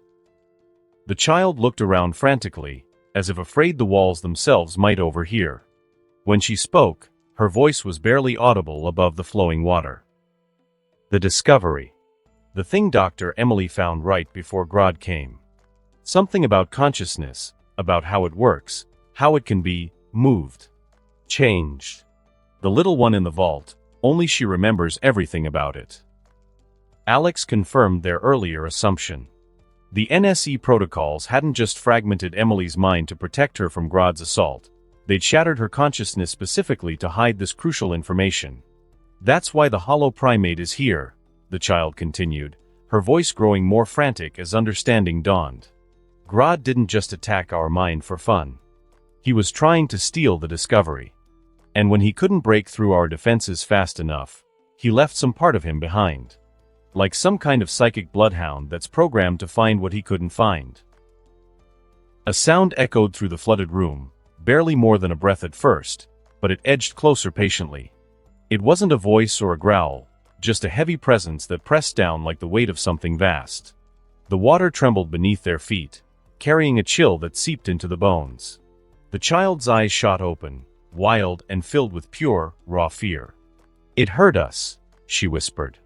"It somehow always knows when we talk about her." "So the fragments," Alex said suddenly, pieces clicking into place. "When I integrate them, when I help you become whole again, you will make it visible," the child finished, her voice hollow with despair. "Every piece you put back together makes the signal stronger. The hollow primate can track integration. It's how it learns where the important parts of us are hiding." She was sinking now, the water up to her shoulders, but she was still looking at the submerged vault door with an expression of terrible longing. "She has what we need to be whole again. The core of who Dr. Emily really is. But she also has what it wants. And if you wake her up, if you try to integrate her with the rest of us." The sound came again, much closer now. Through the walls, Alex again caught a glimpse of something moving in the corridors. It moved slowly, testing each door, learning the layout of Emily's consciousness patiently. It was like watching a predator that had done this before, that understood exactly how fragmented minds worked and how to hunt through their scattered pieces. The water reached the child's chin, but her eyes remained fixed on Alex. "You have to choose," she said, each word a struggle against the rising flood. "Save the pieces you can gather safely, help us become partially whole again. Or risk everything for the one fragment that could make us complete. But if you go down there, if you wake her up, the hollow primate will find us all. And then Grodd gets exactly what he wanted." The child looked at Alex one last time before the water closed over her head. But instead of sinking, her body began to dissolve, melting away into countless droplets that drifted around him. Alex stared at the submerged door, its steady glow pulsing like a heartbeat in the depths. The fragment in his hand seemed to tremble with urgency, frantically sending numerous warnings of danger. Chapter 52, The Core Vault. Alex took a deep breath and dove. The water was shockingly cold as he plunged through the flooded room toward the glowing vault door. The emotional fragment had dissolved around him, but he could still feel her presence, a warm current guiding him downward, her trust in him like a beacon in the dark depths. The fragment in his grasp pulsed urgently as they descended, sending out warning signals repeatedly. But Alex pressed on, following the steady glow that grew brighter with each stroke. Behind and above him, he could hear the hollow primate moving through Emily's mindscape with intensity, its search becoming more aggressive now that it had detected a disturbance. The vault door materialized before him. It was massive, easily twice his height, and appeared to be constructed from some impossible fusion of advanced technology and raw psychic energy. Neural pathways traced across its surface like glowing veins, pulsing in complex patterns that hurt to look at directly. This wasn't just a door, it was a fortress, a final sanctuary built by Emily's subconscious to protect her most precious secret. The moment Alex's fingers made contact, the water around him simply ceased. He found himself standing in a dry corridor that stretched impossibly far in both directions, the vault door now behind him, sealed and silent. The hallway was unlike anything he'd encountered in Emily's mindscape so far. Instead of the organic walls of the other levels, this space felt clean and organized, like walking through the inside of a computer server. Light pulsed along fiber optic cables that ran along the ceiling, and the air hummed with the sound of processing power turned to maximum capacity. This was Emily's core consciousness, the deepest level of her mind, where her most fundamental self resided. Alex walked forward, the fragment's heat growing more intense with each step. The corridor began to branch, creating a maze of pathways that twisted and folded in ways that defied three-dimensional logic. But there was a pattern here, a logic he was beginning to understand. Emily's mind, even fragmented, was still a scientist's mind. Her defenses weren't random, they were systematic and methodical. So he followed the strongest pulse of the neural pathways, trusting that they would lead him to the core. The hallways grew narrower as he progressed, and the walls began to display streams of data, research notes, experimental results, theoretical frameworks that scrolled past too quickly to read. Then he heard it, singing. It was coming from ahead, from a chamber that glowed with soft, warm light, so different from the corridors. Alex rounded a final corner and stopped. The chamber beyond was vast, its ceiling lost in shadows that seemed to stretch up into infinity. But unlike the sterile hallways, this space felt alive. The walls were covered with what looked like living neural networks, dendrites and synapses that sparkled with electrical activity, creating patterns of incredible beauty. And in the center of it all, sitting on a simple wooden chair that looked wildly out of place among all the organic technology, was a child. She appeared to be about 10 years old, with Emily's distinctive features but a bit more chubbiness. She wore a lab coat that was far too large for her small frame, and her dark hair was pulled back in a messy ponytail. She was drawing in a notebook balanced on her knees, humming a melody as she worked. But what struck Alex most was the expression on her face. There was no fear here, no terror or fragmentation. This child looked peaceful, content, as if she had been waiting patiently for someone to find her, secure in the knowledge that eventually, someone would. She looked up as Alex approached, and her eyes, Emily's eyes, but younger and clearer, studied him calmly. "You're not supposed to be here," she said calmly. "You couldn't have found this place without the help of other Emilys. The hollow primate should have stopped you, but you got through anyway." She tilted her head. "Flash sent you." Alex held up the fragment, which was now glowing so brightly it hurt to look at. "Yes. I came to help you integrate. I got this along the way. A piece of Emily. Of you." The child's eyes widened with genuine delight. "Oh, you found her. She's been so scared, hasn't she? They all have." The child reached out, gently taking it from him. She cradled it in both hands, staring at it with fierce concentration. The light seemed to steady as she focused, and after a long moment, she lifted her gaze to his. Her lips curved into a faint smile. "Hello, Alex." Her expression grew sad. "I've been trying to reach out to the ones on the outside, to let them know I'm still here safe. But my words don't carry far through the interference." "What interference?" Alex asked, though he suspected he already knew. "The hollow primate," she said simply. "The thing Grodd left behind. It's been searching for me for so long, disrupting everything, making it impossible for the fragments to communicate properly.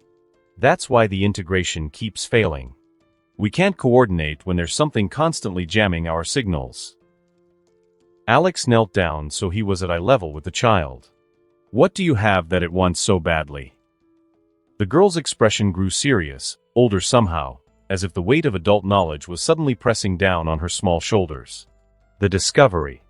What Dr. Emily found right before Grodd attacked." She held up her notebook, and Alex could see that what he'd thought were simple drawings were actually incredibly complex diagrams. "It's a way to move consciousness," she continued, her young voice now carrying gravity way beyond her age. "Not just read minds or manipulate thoughts, like Grodd does. Actually transfer the complete essence of a person from one brain to another. Or..." She paused, looking directly at Alex. "Into a machine. Into a computer." into anything capable of supporting conscious thought. No wonder Grodd had been willing to destroy Emily's mind to get this information. In the wrong hands, this technology could be used to steal bodies and to achieve a kind of immortality. The conversation stopped abruptly, and the child's head snapped up with sudden alarm. Through the neural networks on the walls, Alex could see pulses of red light racing toward them like an infection spreading through a bloodstream. "It knows," the child whispered. "It found us. The hollow primate is coming. We have to shift again." The chamber shuddered, and cracks began to appear in the organic walls. Through those cracks, Alex could glimpse something massive moving through the spaces between thoughts. The hollow primate, Grodd's psychic bloodhound, finally closing in on its quarry after its long, patient hunt. "No. You have to integrate," Alex said urgently. "All the fragments, including you." The child shook her head, fear creeping into her young features for the first time. "If I integrate, if I join with the others, the discovery comes with me. It will be able to extract it directly from a unified mind. At least while we're separated." The red pulses on the walls were getting closer, and the chamber was beginning to shake more violently. Through the network of synapses, Alex could see the hunter's true form beginning to materialize, something that was part gorilla, part shadow, and part raw malevolent intelligence. It had found them at last. "Trust me," Alex said, holding out the fragment toward the child. "Trust Emily. Trust the team Flash that sent me here to save you. Let me help you become whole again." The child looked at the glowing fragment in her hand, then up at his face, searching for something, honesty, maybe, or the kind of determination that could stand against the darkness that had haunted her for so long. "If I do this," she said quietly, "if we integrate, and it gets the discovery anyway." "It won't," Alex said firmly. "I'll make sure of that. You focus on integration, on becoming Emily again. I'll handle this thing. I'll keep it away from you while you're vulnerable when the fragments are coming together. You won't face this alone." The child's eyes widened with something like hope. "You'll fight it? But it's part of Grodd, you don't have to worry about that," Alex said. The child was quiet for a long moment, the weight of the decision pressing down on them both as its presence grew stronger. Then she smiled, not the innocent smile of a child, but with more determination.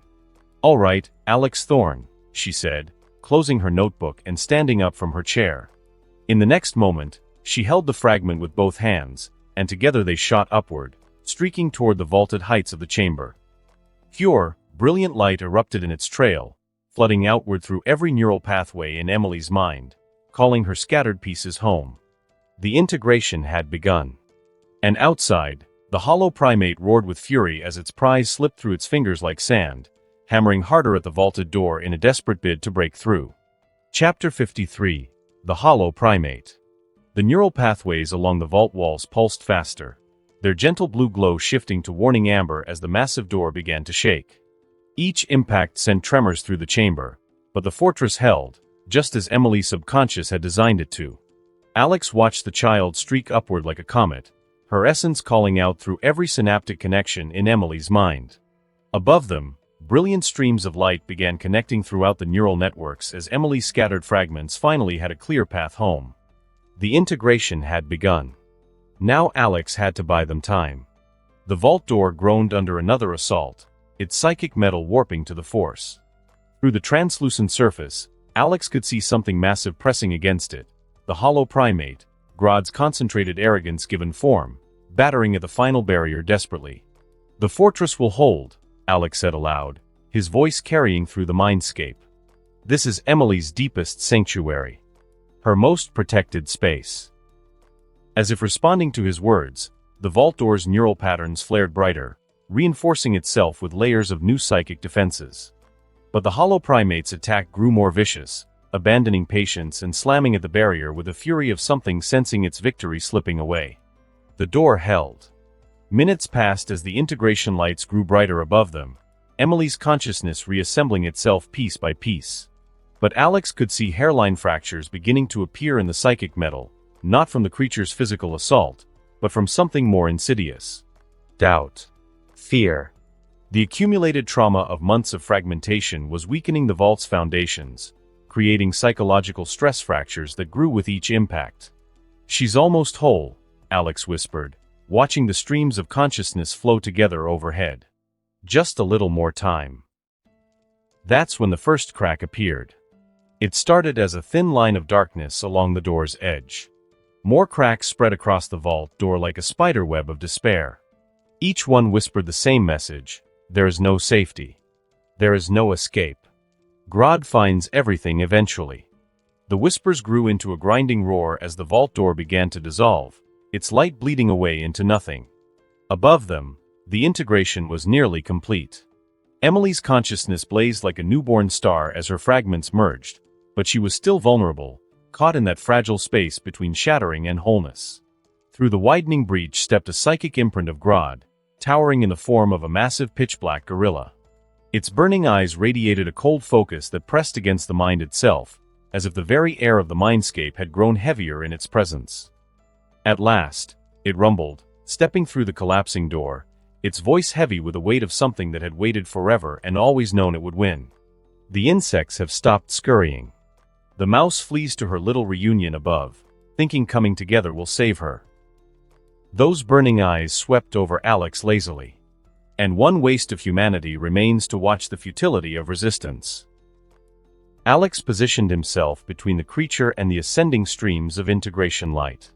"The hunt ends here," he said, and felt the chamber respond to his declaration. The organic walls pulsed with renewed strength, drawing power from his certainty. The hollow primate's laugh was like the sound of mountains crumbling. You are less than dust before Grodd's infinite intellect. You are a brief inconvenience to be swept aside." It began to circle him like it was an executioner that took pleasure in explaining exactly why hope was futile. "Do you even understand what you're facing?" it said, each word slow and deliberate. "I am Grodd's will made flesh, his certainty given form. I've hunted my prey through every corner of this broken mind. I am patient as time itself. I cannot be stopped. I will not be stopped. I am—" The creature struck faster than conscious thought, massive claws sweeping through Alex's midsection.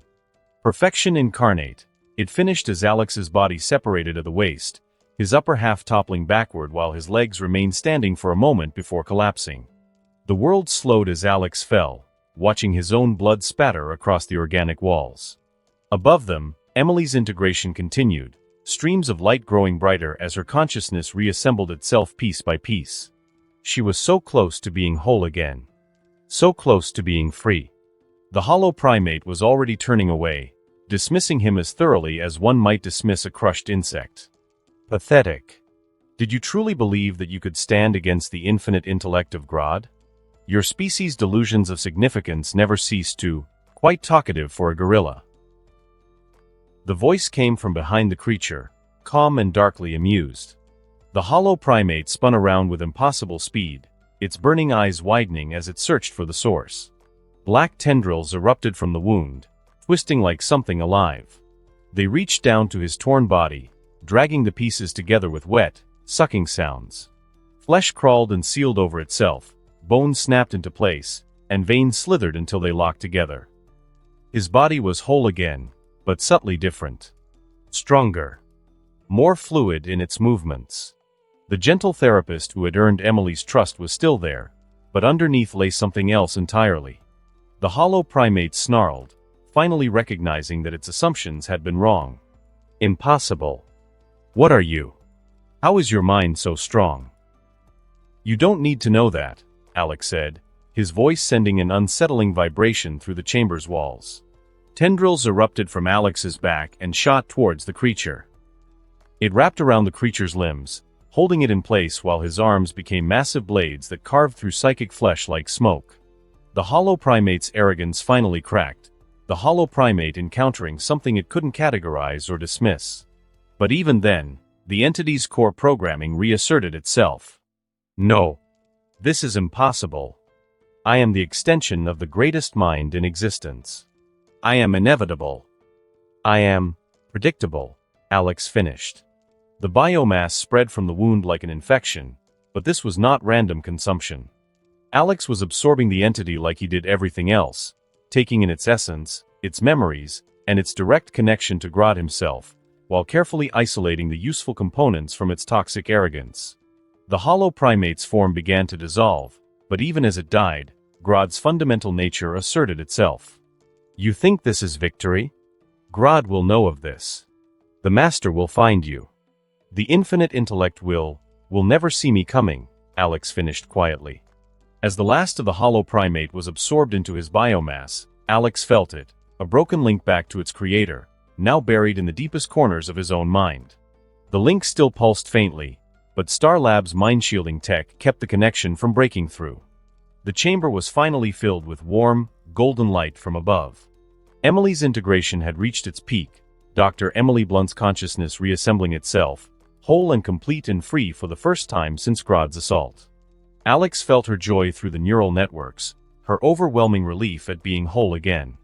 But he also sensed her brilliant mind beginning to analyze what had just occurred, trying to understand how Grodd disappeared suddenly. The chamber began to dissolve around him as Emily's consciousness fully reclaimed control of her mindscape. But before her mind could tighten its hold completely, Alex knelt down and pressed his palm against the floor. His biomass abilities, now fully integrated with his consciousness, spread through Emily's neural networks like invisible fingers. He located every memory of the hollow primate, every moment of terror, every revelation about Grodd's psychic imprint, every second of the creature's existence in her mind. The process was delicate, requiring the kind of finesse that came from years of experience but simple for someone with his abilities. He couldn't simply delete the experiences, that would leave obvious gaps that others would immediately notice. Instead, he rewrote them, layering new explanations over the old memories. The hollow primate became the NSE protocol's final defense mechanism, an automated security system that had grown increasingly aggressive as integration approached. The creature's hunt through Emily's mindscape became a methodical sweeping for dangers. Its destruction became the collapse of defenses once they accepted his presence as something meant to help. By the time Emily's restored consciousness turned its attention back to him, she would remember only Alex Thorne, the dedicated therapist who had helped her overcome the final psychological barriers to integration. The rest would remain his secret. As the mindscape began to dissolve around him, returning him to the waking world, Alex allowed his transformed appearance to fade back to normal human parameters. The shadow tendrils dissolved, and the architect of vengeance settled back into dormancy, ready when needed, invisible when not. Emily was safe. The immediate threat was eliminated.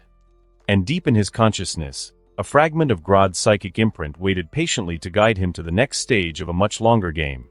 Some scales, after all, took time to balance properly. But Alex Thorne was a patient man, and the architect within him was even more so. Chapter 54. The Journey Home. The first thing Alex became aware of was the steady beeping of monitoring equipment, a rhythmic sound that seemed to pull him back from the depths of Emily's mindscape. Alex. Caitlin's voice came from somewhere to his right, filled with relief and concern. How are you feeling?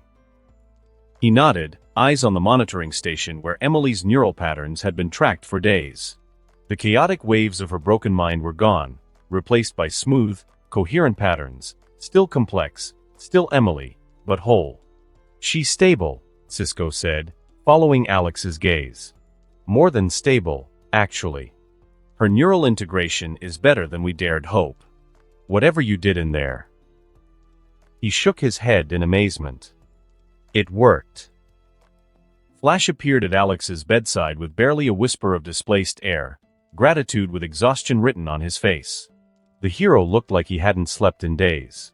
The extraction program of the device kicked in automatically when Emily's consciousness stabilized, Flash explained. You were under for almost 6 hours.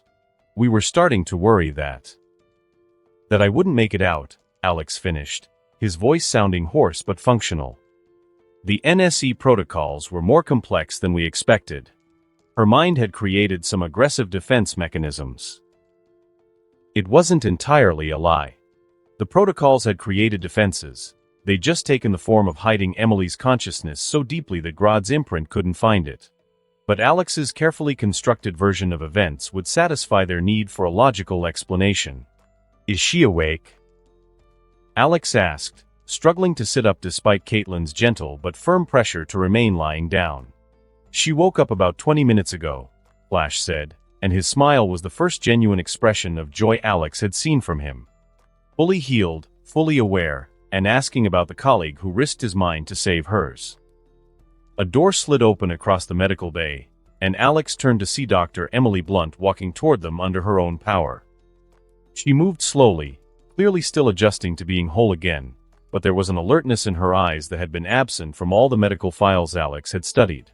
She looked older than her fragments had in the mindscape, the weight of her ordeal showing in the lines around her eyes and the careful way she moved. Yet beneath it was a strength, a resilience that had carried her through Grodd's assault by sheer will and ingenuity. "Dr. Thorne," she said, her voice steady but warm. "I owe you a debt I can never repay."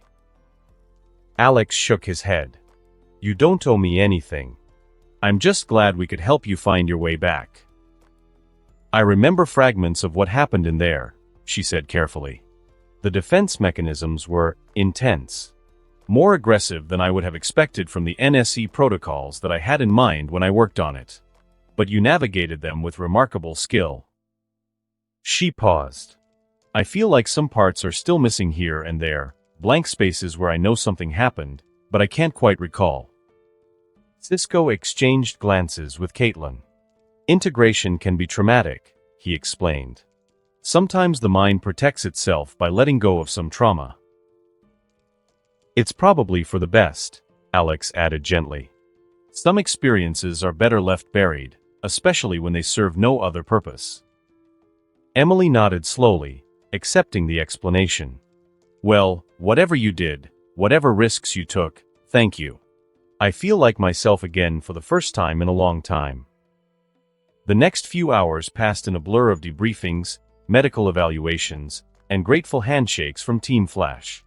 Alex answered their questions with carefully crafted honesty, describing the Mindscape's defenses and Emily's fragmented state while omitting any mention of the hollow primate, Grodd's psychic imprint, or his own true nature.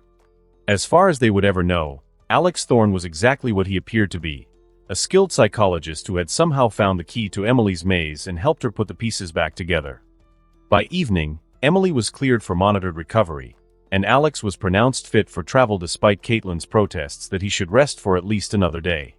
"I appreciate the concern," Alex told her as he signed his discharge paperwork. "But I have cases waiting back in Gotham. People who need help can't wait for me to recover from helping someone else."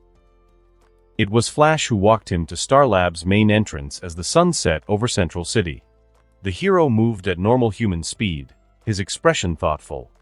"You know," Flash said as they reached the lobby, "Bruce Wayne has good instincts about people. When he recommended you for this case, he said you were someone who understood the weight of responsibility." Alex raised an eyebrow. "Did he?" "He also said you were someone who knew how to carry that weight without letting it crush you." Flash extended his hand. "If you ever need anything, anything at all, Team Flash owes you. Emily's recovery, it means more than you know." Alex shook the offered hand, noting the genuine warmth in the hero's grip. "Take care of her. And take care of yourselves. Central City is lucky to have guardians who care so much about protecting the innocent." As Alex walked away from Star Labs, he allowed himself a moment of genuine satisfaction. Emily was whole again, Team Flash had their friend back, and another successful case was closed. The work had been intense but rewarding in the way that only truly helping someone could be. The bus station was nearly empty at this late hour, with only a few tired travelers waiting for their rides.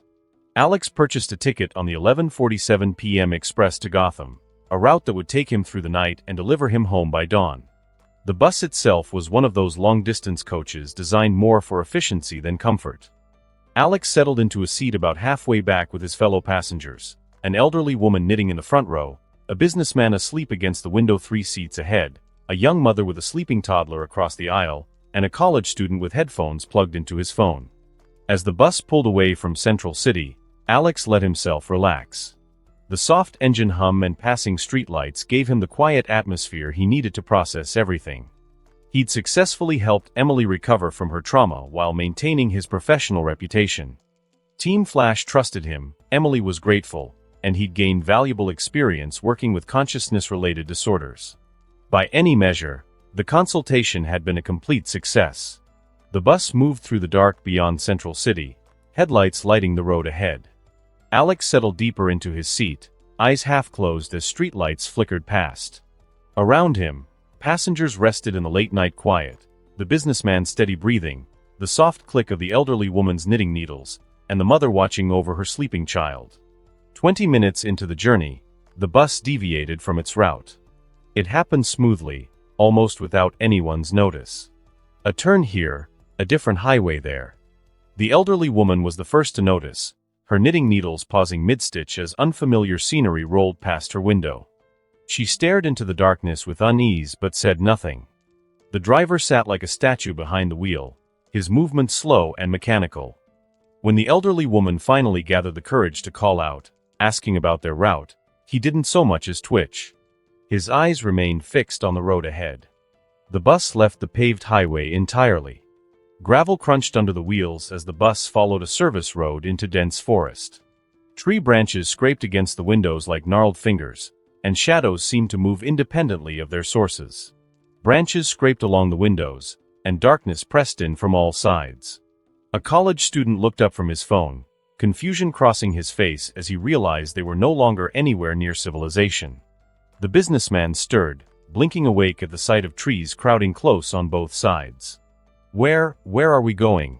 he muttered, his voice heavy with sleep and alarm. The driver's only response was to grip the steering wheel tighter. The elderly woman's knitting slipped into her lap as the bus came to a complete stop in a small clearing deep in the wilderness. Tall pines surrounded them, their tops lost in the night. There were no lights, no sign of people, just a kind of isolation that could swallow a scream before it went far. "This isn't right," the elderly woman whispered, clutching her knitting needles like talismans against the encroaching dark. "This isn't the route. Where are we?" The businessman was fully awake now, fumbling for his phone. "No signal," he said, his voice tight. "There's no signal out here. Anyone else got a signal?" The young mother held her sleeping child closer, her eyes wide as she stared out at the wall of trees that seemed to trap them. Even the college student had gone pale, his usual confidence evaporating in the face of their impossible situation. The driver sat perfectly still, hands at 10 and 2, staring straight ahead as if waiting for something only he could see. His breathing was so steady that it felt unnatural. The silence stretched taut as a wire about to snap. That's when the voice spoke, ancient, arrogant, and filled with condescension. "Hello, little insect." And that concludes this episode. If you enjoyed it, I'd seriously love it if you guys could leave a like on the video, as it genuinely helps out so much, and it keeps me going, plus it takes only 1 second. That said, have a wonderful day. See you in the next one.